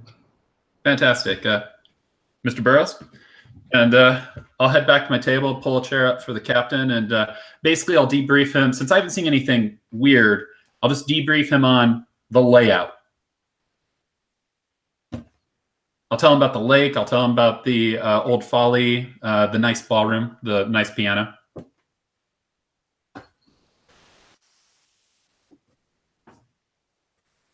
Okay, so here what Bradley disguised as Alan is going to do. He's going to take a stroll in the park and he's going to try and find out where the other members of the Burroughs family are hidden. No, not hidden. Where are they reuniting to have breakfast? Okay, so you're searching the grounds, looking for members of the Burroughs family, and probably the most well, it becomes bothersome after a while because you're finding very few Burroughses in attendance. You see Elgin Burroughs, probably the first person to see him as he arrives in his car. But of the Burroughs family members that you know, you don't see any. You see lots of young people in their 20s and early 30s, very few of the elder Burroughses, to the point that at one point a little girl runs up to you, a cute little girl in a pink dress, runs up to you, pretty much bumps against you, looks at you like you smell, and says, "Who are you supposed to be?" Well, hello there, Lacey. Well, hello there, my girl. Name's Alan. I am a distant uncle of the bride. Who would be you? May I know? I'm Clara. I'm one of the I'm Clara. I'm the great niece of the father of the bride. Oh crap! Alan is supposed to be a Burrow, not one of the Hammonds. Can you just pretend he said he was? I'm happy for you to retcon that. Yes, says so, Thank but she you. still says that. I'm a Harmon. You're a Harmon. Well, I heard many good things. I heard there weren't any burrows coming. Oh, I also been a bit of a free spirit, and I thought one of us should come just to make sure everything is up to the usual standards of the family. I don't remember you. Your great nephew Elgin told us all about your family. Oh, you will find out that we Burrows like to keep our secrets. I certainly don't like to have my name on the mouth of everybody. But I love my nephew, but he can be a bit of an open mouth sometimes. I so and he leans to her in like he's going to tell a secret. I have secret business here. There's a shout from further back. Says, "What are you doing with my daughter?" Just talking, good sir. Just talking. I love to entertain kiddies. Uh, by the way, would it be too much of a stretch if Bradley, thinking of this situation, had brought a piece of candy to give to the girl to make her mellow out a bit? You could certainly have. You could, yeah. I don't mind if your character has boiled sweets in his pocket, but there's currently a man in his early 30s, blonde, quite well built, marching towards you, and he grabs the girl, pulls her back quite forcefully, and keeps his hand on her arm and gets between her and you. Says, "I'm going to ask you again, sir. Who are you, and why are you Alan talking to my Burrows daughter?" is the name. I'm simply here for the Burrow wedding. I'm sorry if I cause any disturbance. May I know who you are, sir? I'm the little girl's daddy. That's nice. She seems fine. Well, I'm glad she meets your approval, Mr. Burrows. I'll be sure to tell Elgin all about how you're going around talking to little girls at the wedding. So Bradley gives a nervous laugh. You are not suspicious of me, aren't you? I'm just an old man. Even if I wanted to cause harm to anyone, I wouldn't be able. And he tries to look as harmless as he can. Do a persuade or fast talk roll, please. You need to roll underneath your fast talk or persuade rating to avoid Let being me check punched my in the character face. sheet. Yeah.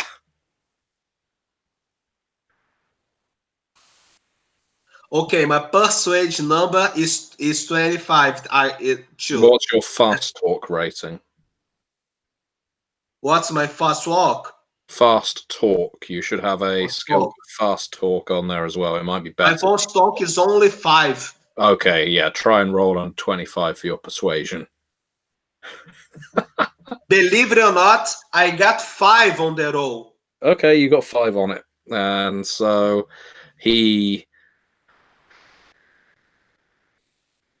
stares at you and says, "Fine.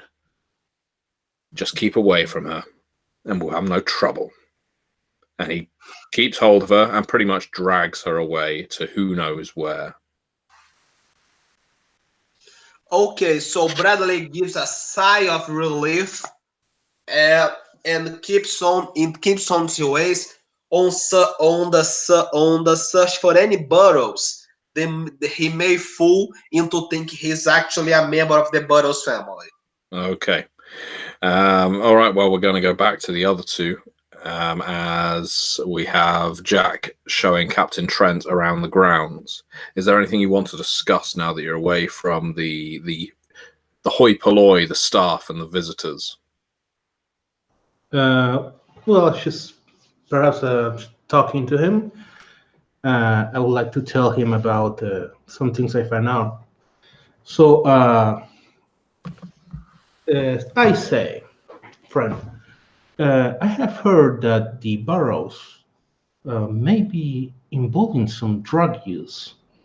Perhaps, I don't know, libertine activities, crazy parties. And, well, uh, Colonel Albert Harmon, he's very much against all these sort of activities. He told me to keep an eye on any Harmon family members. So I know I shouldn't do this, but perhaps if I can ask for your help, if you notice where you're taking photographs, looking around, any sort of activity involving drugs, would you be so kind to tell me immediately? Yeah. I mean, it's like, because we're friends, I'll tell you. But just so you know, I mean, rich people, they get bored. They do crazy things. I do know. I know they get bored and they do crazy things. And part of my work, my job here is make sure they don't do too much crazy things involving drugs. I wouldn't ask this of you. I'll let you know. If you see drugs, I'll let you know. That way you're ready to kind of make sure things get calmed down. Okay. Thank you. So how are you enjoying the party? Have you seen anything interesting? I mean, they've got a cool fake castle back in the forest. Delilah is a huge fan of the lake, so that's something that I want to make sure you see so that you can plan security. I don't know how you protect people on a lake, but she wants to make sure we get a good shot of her and the husband out on the lake. And Matthew, I'll make sure that he sees the lake while we're taking a tour. Yeah, Okay. yes, Captain Trent gets to see everything notable about this area. There's a few bits you stumble upon that the butler didn't tell you about, and Delia didn't tell you about as well. Some just interesting little features, a particularly large oak tree that has a crack straight down the middle that you could pass through. From a photography perspective, that's quite a nice thing to pose against or between. You find as well what looks like an old garden. There's a few pillars and tiles, stones, and everything that have been largely overgrown. You assume it was probably built here about 30 years ago, 20 years ago, and was just abandoned. The mansion itself is impressive, but those little treasures that you're able to find in the grounds around it just make this place magical. Okay. Another thing I would like to do, is there any other security personnel I should know about? Yes. Acquainted. So when you're brought back when you get back to the mansion, you are introduced to other members of the security personnel. Now, interestingly, those other members of the security personnel work for the house, and none of them seem particularly keen on the fact that you are here. One of them, a man, introduced himself as Arthur Fitzwick.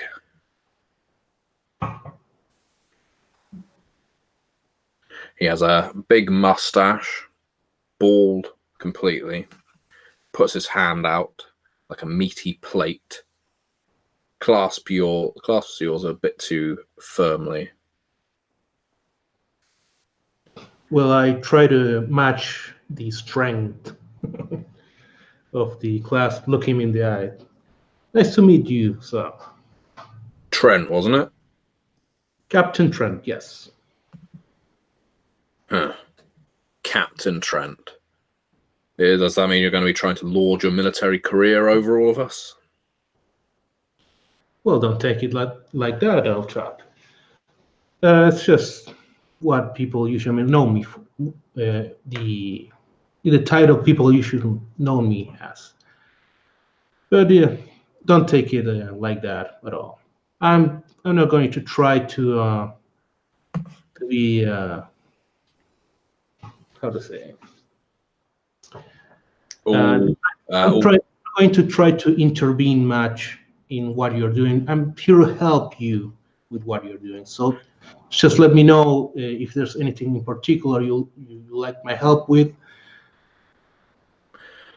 well, I'll tell you this. None of the staff at Green Tree's house were ever officers in the Great War, so don't try starting to act like one.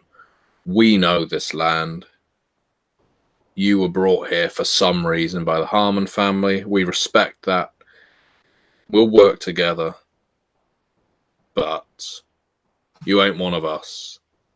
We remember how your kind sat behind the front line sipping tea while we were all dying. Oh, so I see you served. You were a recruit non-commissioned officer, perhaps. Yeah, that's right. Yes, well, I'm really sorry we get out on a wrong foot. Uh, I do not particularly like your remark. I have personally gone on patrol at night with my men and personally captured enemy trenches. It's nice to have that choice. Am I here? Yeah, sure. Hi, hey, Jack North. I actually filmed a lot of the war footage, and I mean, you should really show the captain some respect. I saw brass bodies as much as I saw none. And really, aren't we all here for America? And can I make a fast talk or a charm check to kind of shift his mood? I don't think charm is going to work here, but go for fast talk, yeah. All right. Cool. I have a 90 and I rolled a 44. Okay, lovely. He smirks. Yeah, I suppose we did see a few lieutenants and captains drop as well. I'm being a bit too harsh with you, aren't I, Trent? Captain. It's difficult. Well, I know you're British just like I am. I came over here because I needed to get away from the home country after all that. When you get presented with an officer for the first time in a few years, your back goes up. My apologies. It's quite all right. Maybe you can tell me why Judge Harmon decided to bring in an external security, though. We've been patrolling these grounds for the best part of 5 years. I'm the head of security here. Well, he has perhaps confidence in me that he has in few people. And being his daughter's wedding, he would like to have security from someone he personally knows. Yeah. But, that's something, I don't know, just the way he is. Well, fair enough. We work for the Green Trees family, first and foremost. I guess the Green Trees family aren't paying your wage.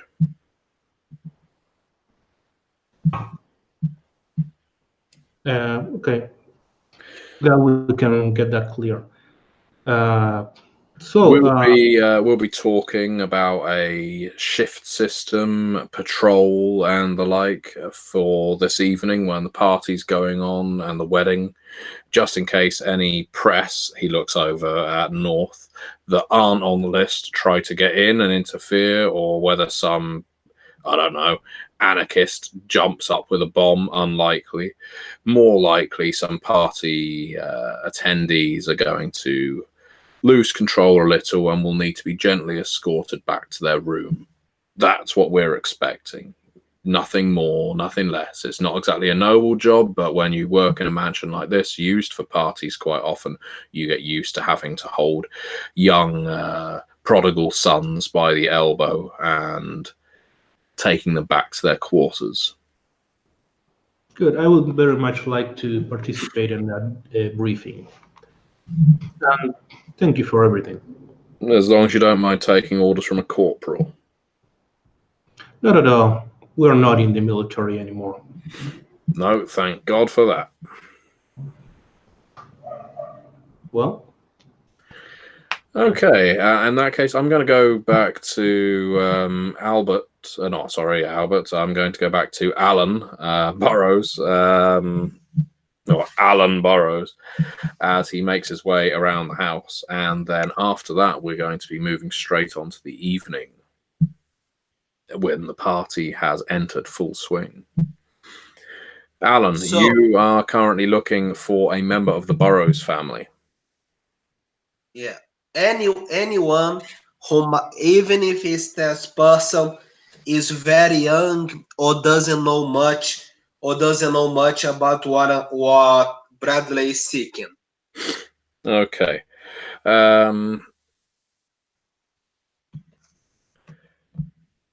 Do a let's think.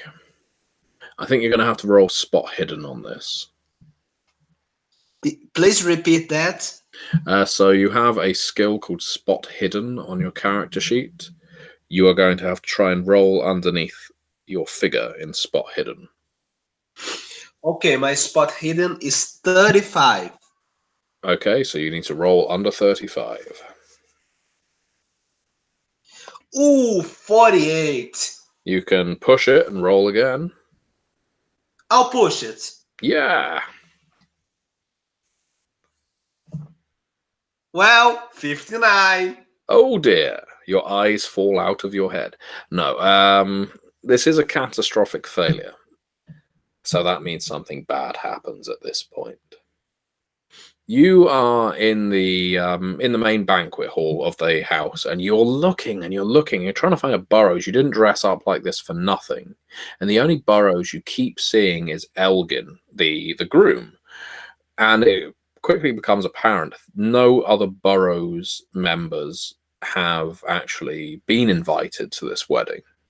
There aren't any here, and it's only as you realize that Elgin comes up to you and says, "Uncle Alan, I didn't invite you to this wedding. What the hell are you doing here?" I apologize for this surprise appearance, He nephew. puts his arm around your shoulder, takes you into a corner, and says, "You knew no other members of the family were supposed to come here. Am I going to have to push you into a car myself and tell you to get the hell off this property?" Bradley tries to keep calm and says, "Oh, Elgin, you do not need to worry. I shall leave shortly." No, you will leave right now. If you've got bags here, I will send them in the post. You cannot be here. You are not a part of this. I am going to reinvigorate this family. Not you, not Dad, not anyone else. You are getting the hell out now, before the party starts. So Bradley is quite literally tucked into a corner. So he'll try to surprise Elgin. He takes the fake beard away and says, "I am not your uncle, Elgin." Elgin stands back, amazed. While Elgin is amazed, Alan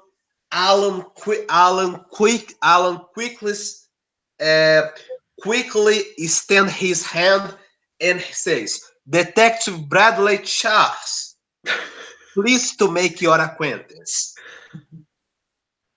Now, you don't forget you roll catastrophic failure here.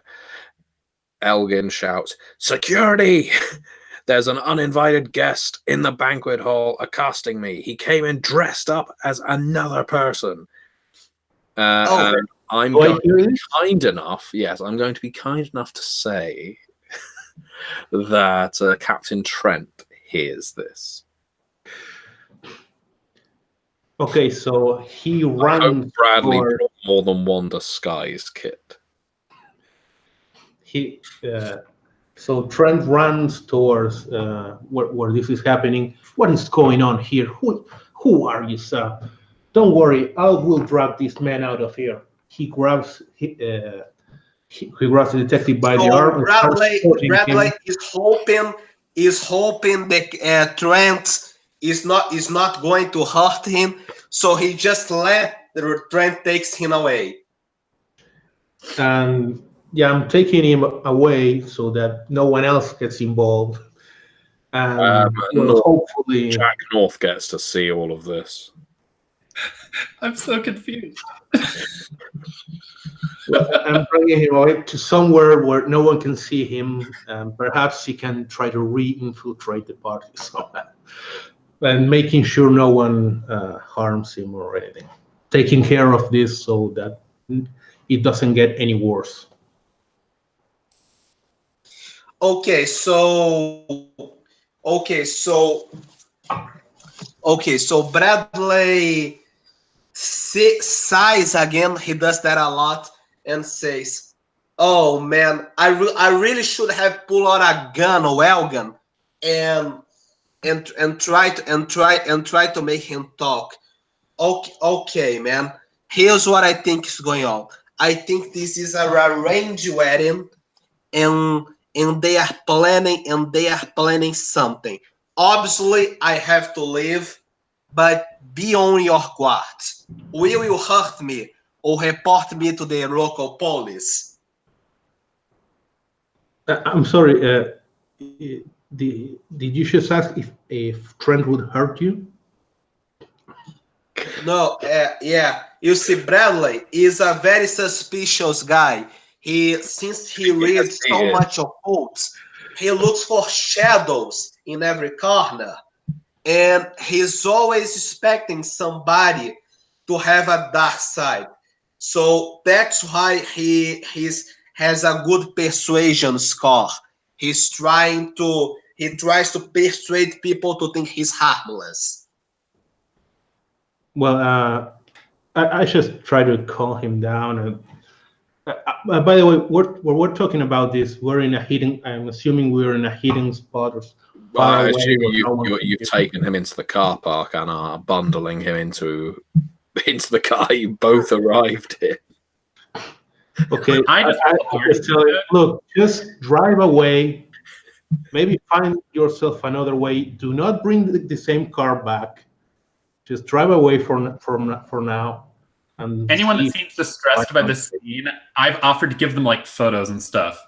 Like, hey guys, it's a pre-wedding party. No, don't. Just don't. Okay, so I look to David's character. What else? Jack. I look to Jackson and says very nonchalantly, "Oh, hey, Jack, my disguise was busted. Bummer that." I don't know this gentleman. Anybody, so I'm actually wearing no one can hear us in the car park. So hopefully. Oh God. I did not follow Bradley and Trent out into the parking lot. Okay. So as the eyes turn on Jack North. Okay, so hang on. No. You wait. As Bradley calls out to Jack, and Captain Trent bundles Bradley into a car.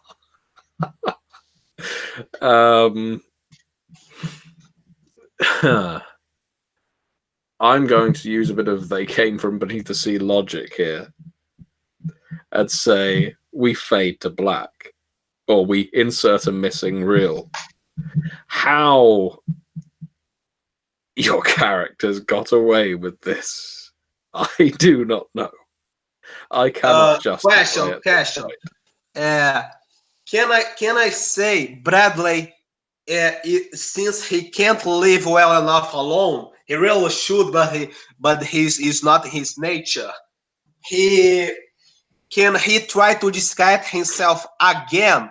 This time as a gardener, to be able to look at the wedding from a distance and try to try to discover something. This time he won't talk to anybody. Well, there's a part of me that would love for you to disguise yourself as a scarecrow and just stand there. And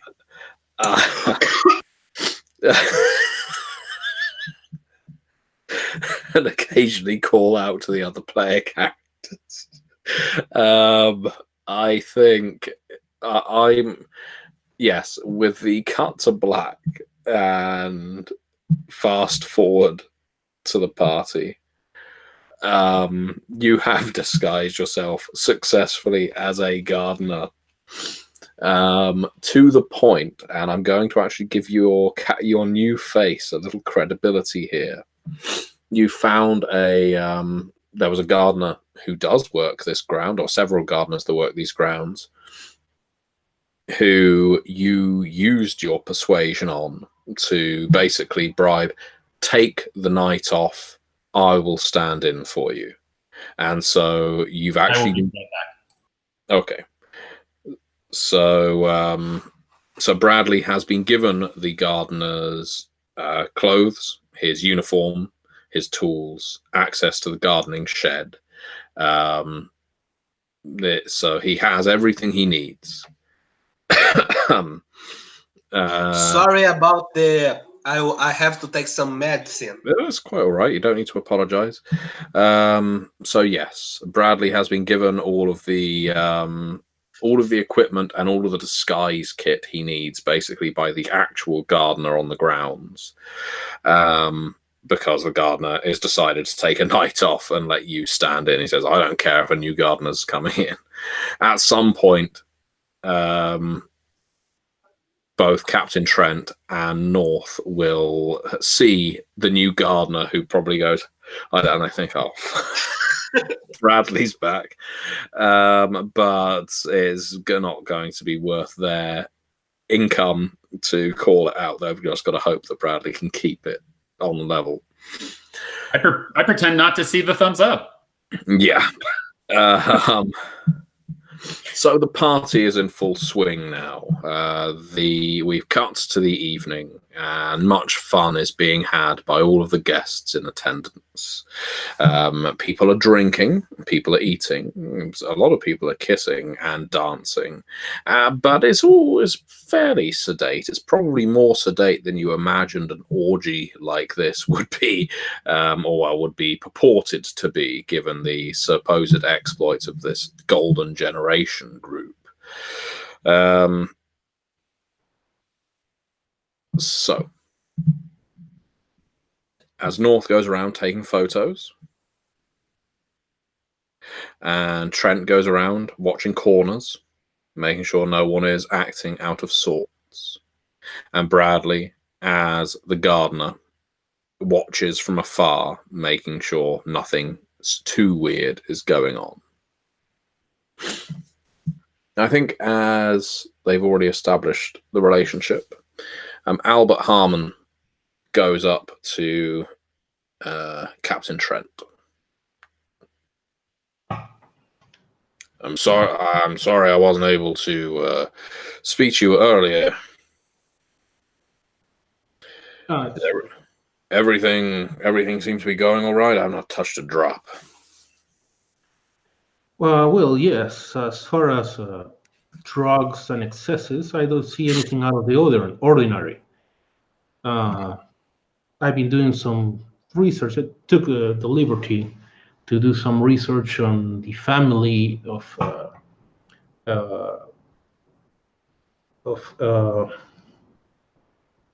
sorry, I forgot the Elgin's family, the Elgin. Burrows. Burroughs family. And well, again, I didn't find much to be alarmed about. So everything seems normal. I don't know if I'm disappointed. Perhaps you wanted to find something more.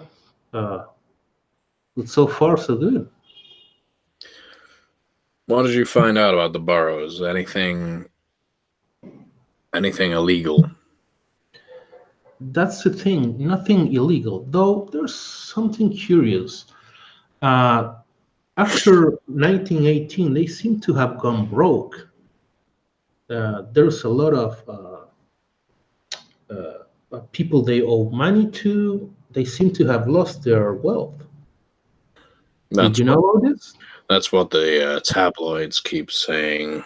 That's what I told Delia as well. I mean, when you're a judge, you can't believe anything that the simple sheets tell you, but I didn't want to get into the money when we were talking about it back in the city, but I have certain reservations about the idea of marrying my daughter into a family that's deeply in debt. Yes, I would too. I mean, it's not like I'm selling her off with a dowry or anything, but I don't want that fool getting access to our money. Yes, I understand that. And besides, he should be able to take care of her. But again, I didn't find anything illegal.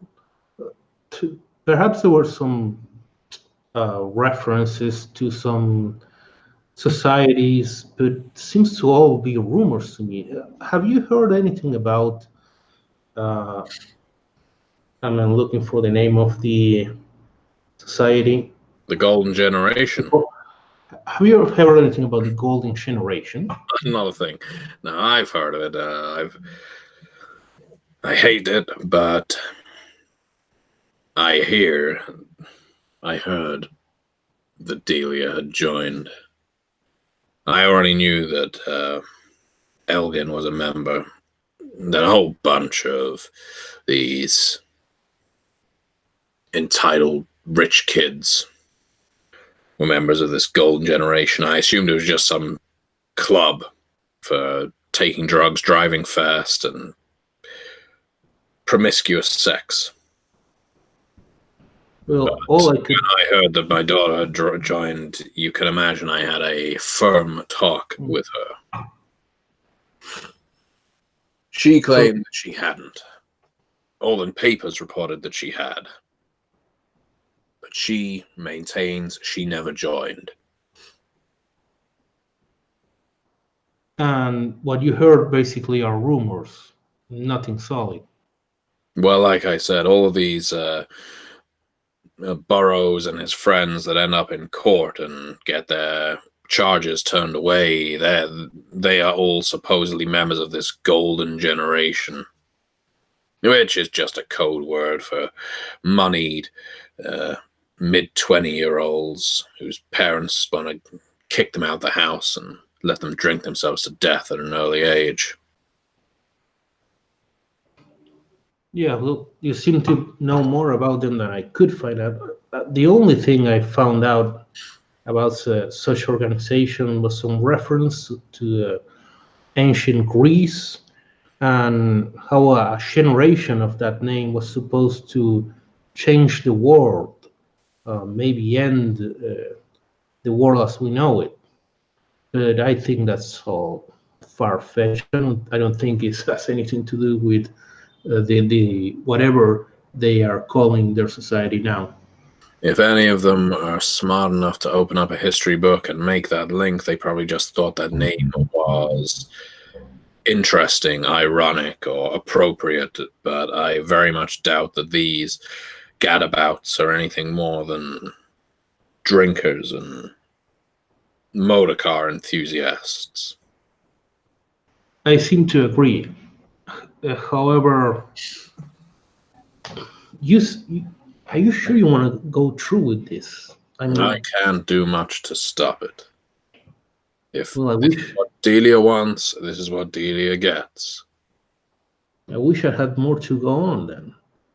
I hope I'm sorry I cannot help you much with this. I hope I am not a failure to you, my friend. I'm not. I didn't bring you here to stop anything, unless you find criminal activity taking place.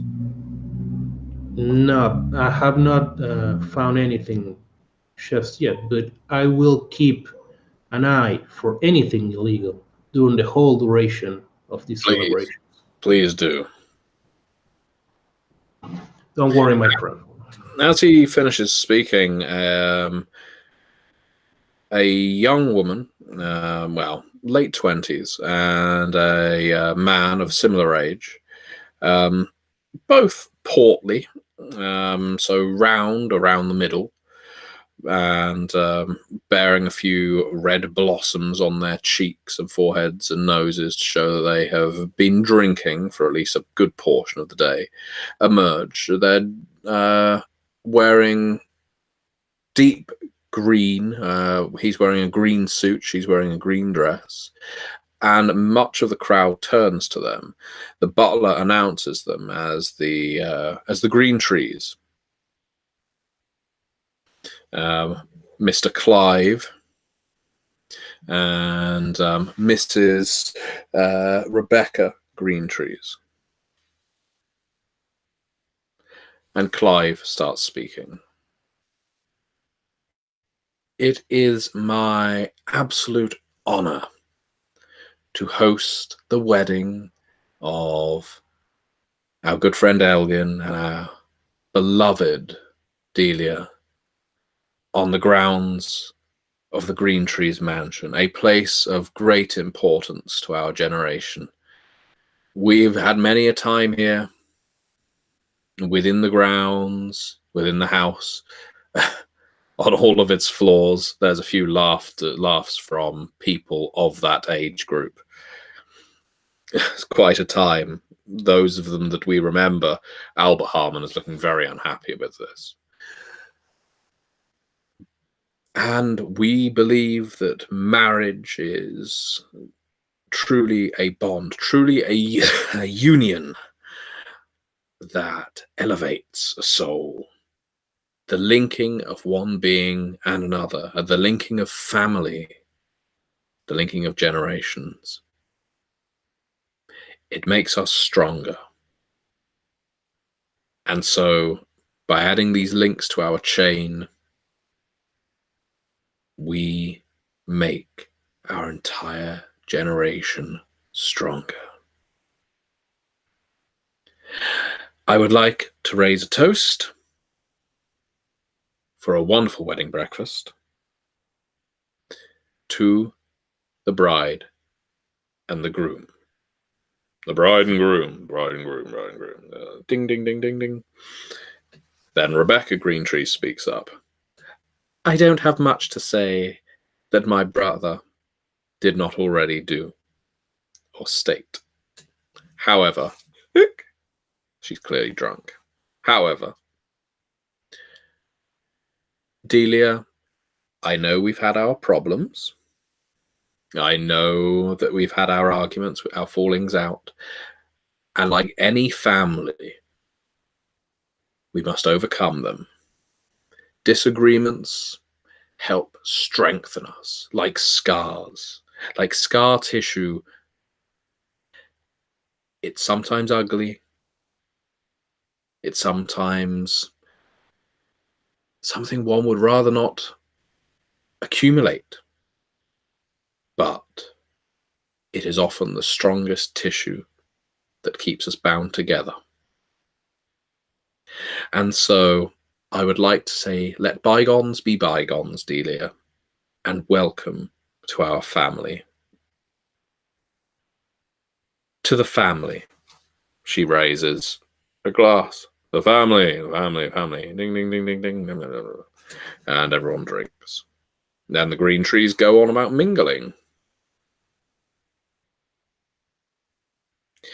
Delia, after giving some nods and thanks, she goes over to Jack North. She's got a smile on her face, but it doesn't necessarily look as genuine as it did the day before. I'll try to lean in because I don't want to worry other people. Everything all right? Do you need me to go like get you something, like an extra drink or something? Oh, everything is fine, Mr. North. Okay. Would you look for me though in the next hour? Would that be in an hour's time? Would you look for me? Sure. And I imagine there's like a grandfather clock or something. Mm-hmm. Like I'll note the time. I'll be like, absolutely, man. I'll come find you in an hour. I truly appreciate it, and I truly appreciate you coming. I invited you, specifically you, because I trust your vision, and, well, I know you can capture a fine photograph. I think I'm touched.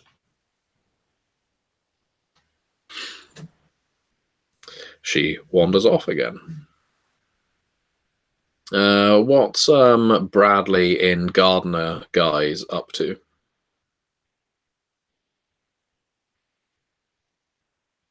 So Bradley is cutting some weeds, chick, and he's slowing making his way to the lake.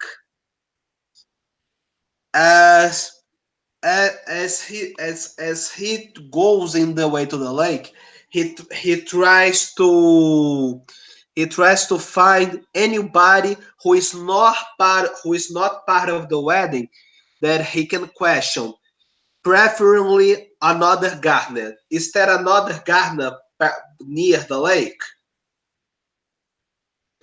No, well, I mean, it's late at night, so most gardeners aren't really working at this hour. I mean, it's absolutely fine that you are. There's a head gardener just in case someone in the party decides to kick over the rose bushes.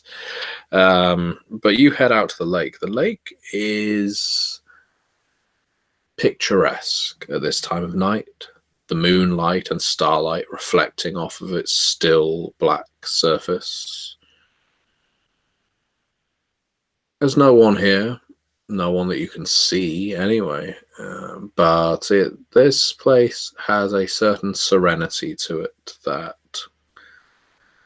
calms you down after the drama of earlier tonight. I would like you again to try and roll under your spot hidden rating. Okay. We're using a digital dice. Mm-hmm.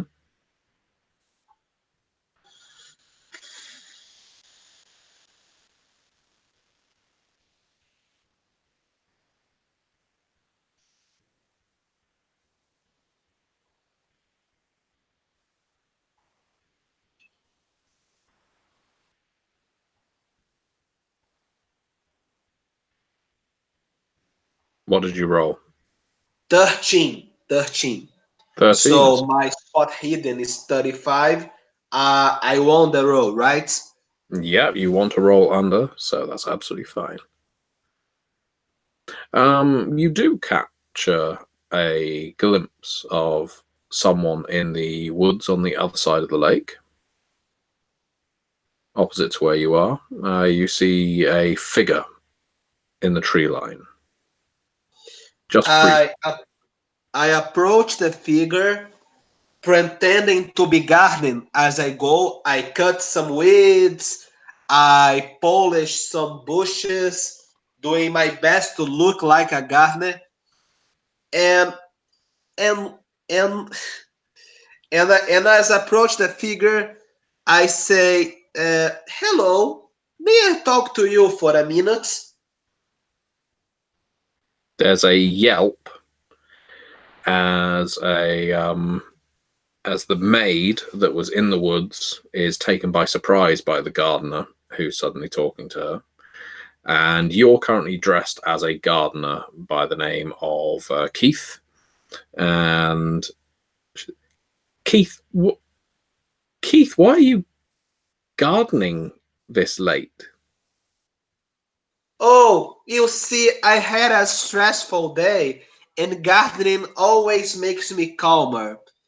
I was curious about something. Forgive me if I asked that of you before. I have been terribly forgetful these last few days. Could you tell me if there is anything new or perhaps very old about this lake? Any stories that get told about it? Well, you've worked here as long as I have, Keith, I guess. Well, actually, I suppose I'm a bit newer than you. No, as far as I know, this lake is just a lake. Just a lake. Occasionally, the green trees like to go fishing on it because it's a large lake. But I don't know of anything unusual about it. I mean, I work in the kitchen, Keith, so I don't often cross paths with the lake. Okay, so Kid tips his hair and tips his hat and says, "Oh, thank you. I could swear I overheard somebody telling another person something important about the lake, but I couldn't for the life of me imagining what it was." Well, Wait, I've heard that the bride and groom want photographs taken on it later. okay, I'm sure the photographs will be nice. He waves goodbye to her and goes the other way. When he's out of her sight, he go he goes into the forests and tries to spot anything that may look Greek, like a Greek temple, or a building looking like the Parthenon, or just some white rocks. Is there anything that may look Greek in this forest? As you're looking around the grounds, you do find an old, unbuilt garden, which is made up of tiles, pillars, and water features, but they were never finished. There is a bit of a Greek feel to them, especially with the design of the pillars. But this place looks overgrown.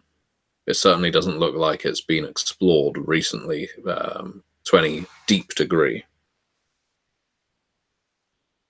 So here, what's Bradley going to do? He keeps his head down, and he's go as near as the wedding as he dares, and he tries to sign to Trent to come near him. Okay, Captain Trent. You spot the gardener gesturing at you. Do you want to follow him?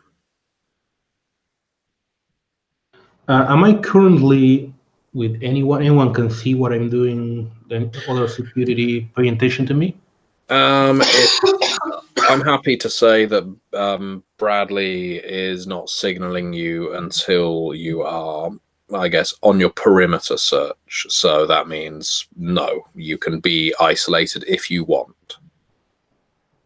Okay, so I try to not drawing a lot of attention to myself. Try to get near where the gardener is to see what this gardener wants. Oh, hello, Captain. Sorry about all the confusion. I could you do me a favor if you're not too busy? What now? I just need you to ask one of the guests if they know about the overgrown garden that looks Greek in the forest. I'll stay garden in this very spot. Matthew, is there a bush on the spot? It's deep into the woods, so you can easily there's plenty of bushes around in there. So, if anyone asks what I'm doing, I'm just being a gardener and taking care of the bushes. Could you please ask someone if they know about the overgrown garden and come back to me with the information? I'm pretty sure this might have some connection to the Greek cults we have discovered. Well, someone is bound to know anything about this garden. It's probably the butler. I'll see if I can get to him. Okay. So Bradley takes his hat and start cutting the bush to look inconspicuous. Okay, Captain Trent. So now you're returning back to the house. Where are you going to go? What are you going to do? Is the butler visible? Do I know where he is? Yeah, the butler, Mr. Evans, is very busy, but you are able to find him easily enough. Okay. I approach him. He does look very easy, so I'm thinking of a way of asking him this weird question and that he finds the time to answer. So I approach him and I'm sorry to bother you, terribly sorry, but I'm just so curious. I found out there is an overgrown garden in the forests. Do you happen to know anything about it? It's always been like that. It looks abandoned. The garden. Yes, of course. It was an attempt by the previous Green Trees, the parents of Mr. and Mrs. Green Trees, who I guess I should clarify, they're not married to each other. Mrs. Green Tree's husband sadly passed, but she kept the family name. And anyhow, their parents, they wanted to build the garden out in the forest some years ago. I would guess about 2 decades ago, and sadly it just didn't come to fruition. The forest out here is quite thick and grows very fast. Building anything out there often fails, just because the vegetation overgrows everything so quickly, tears it apart, and the ground is very thin. You know, the soil is very thin. It's difficult to plant anything out there other than weeds. Other than that, why is security asking about an overgrown garden? Have you seen someone out there? This has nothing to do with security. I must admit, it's just my own curiosity. In that case, I am very busy right now. I assumed this was something to do with tonight, but if you're just asking about ornaments, you probably should have saved it until the party was over. Yes, I don't want to disturb you anymore. However, I'm fascinated with the history of the family. Is there anything in the library? Perhaps I could check later about it. After the wedding concludes, the library is yours to explore. If Judge Harmon is happy to pay for you to stay here, otherwise you are an employee and therefore expected to work. I see. Well, terribly sorry to bother you. I'll get back to my work then. Thank you. Is there any way I can sneak into the library? Let's see. I think there's is there a stealth skill? Yes, probably. I have stealth skill. I don't think I put any points in it. Survival. Can always use luck points to improve your roll. No, just a moment. Sorry, taking so long. That's all right. So 20%.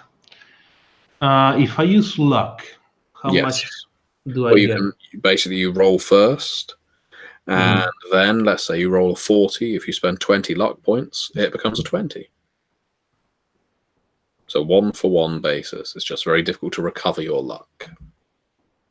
Yeah, I don't have a lot of luck either. So, well, I'll just try to see if I get lucky in real life rather than spending luck from the sheet. And if I don't make it, then well, yeah, I you will could try another approach if you need to. Okay. Actually, 15. Oh, So okay. I was lucky. Yes, you sneak into the library while you're supposed to be exploring the second floor. Well, not exploring, patrolling the second floor. You think you've got 5 or 10 minutes to look in the library. So go for it. No one else is up here. So I quickly scan the library for anything referring to the family, his history, or, well, anything. I know it's far-fetched, but anything related to the secret society or even to the garden. I don't know. There's a lot in this library about the Green Trees family. You can see they're quite self-obsessed. And I'm going to make you roll library use, please. 29. Okay, that's a pass, isn't it? Yes, I have 75. Okay. That's a good pass. So I'm going to give you this.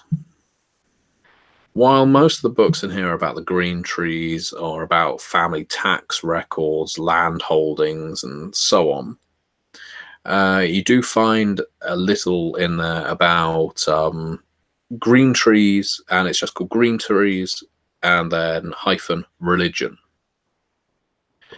And you have a flick through it. And what strikes you about this book isn't what it says, because you can't understand what it says. It's that the language that it's written in is unlike any language you have ever seen before. And when you go to re-examine the spine, the title, that Green Trees hyphen religion, it no longer says that. It's just got a series of incredibly unusual signs, sigils, and scrawls down the spine, scratches.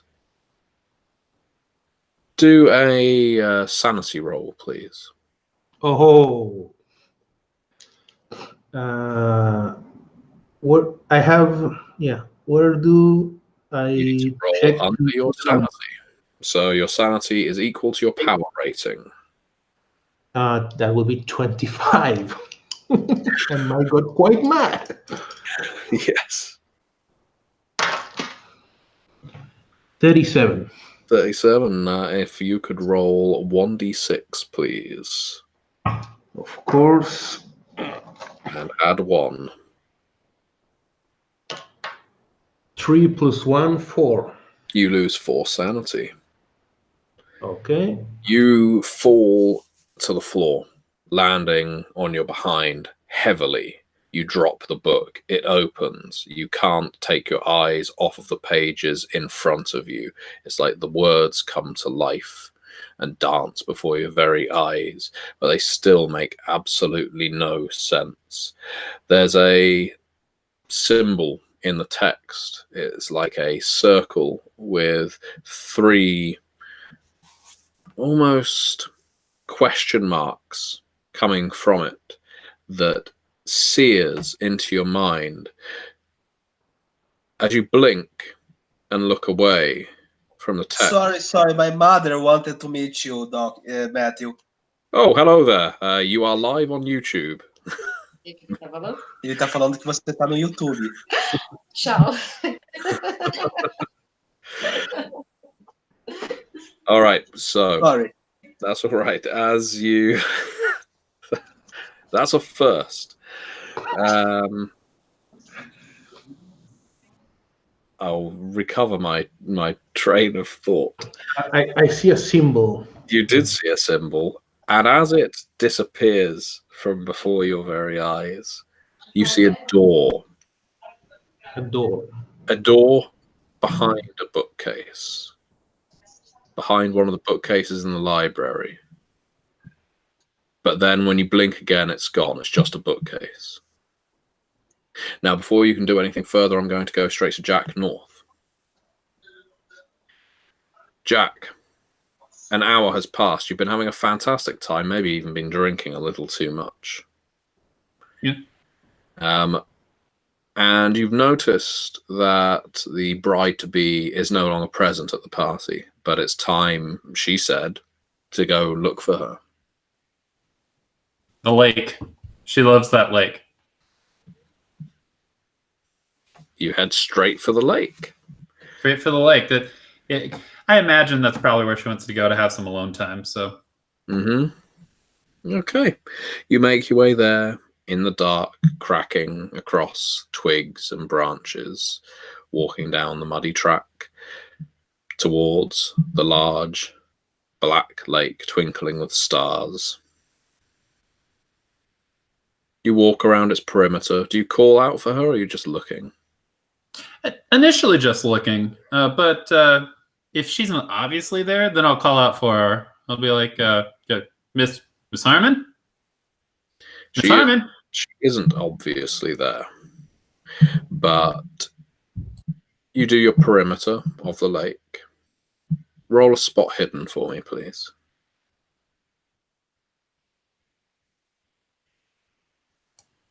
I have an 80 and I rolled an 18. You see a figure laying on the ground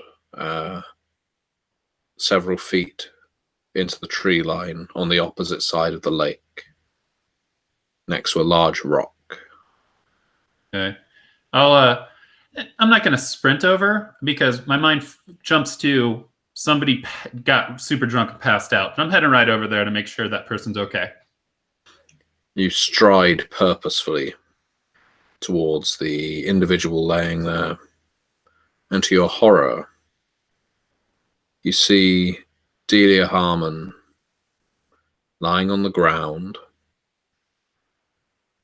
a large visible crack in her skin and skull.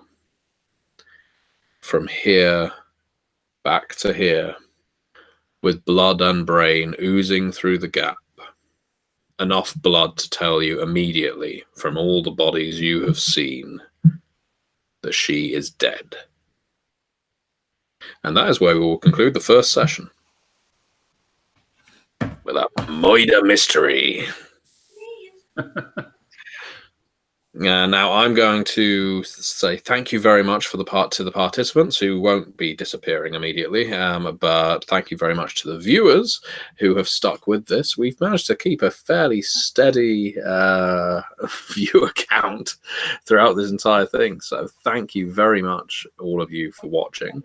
And yes, I know people complaining that it's ending on a cliffhanger. Of course it's ending on a cliffhanger. You've got to come back and find out what happens next. Now, it would be remiss of me to not do self-promotion and to promote the group that these guys are a member of, which is the Gentleman Gamer Discord channel.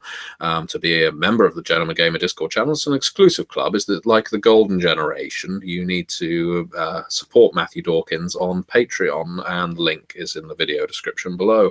And we have a lovely club where we get together, we play games, and sometimes they make their way on YouTube, like this one. So thank you very much for watching, and we will be uploading part 2 of this game as soon as we play it, whenever we can arrange the time. Hopefully our therapist character will show up for that one just in time to find the body and say, I'm a doctor, yes, she's dead. So thank you very much everyone for watching, and I'm going to click stop broadcast, and there's going to be that awkward moment where it takes 5 seconds to terminate.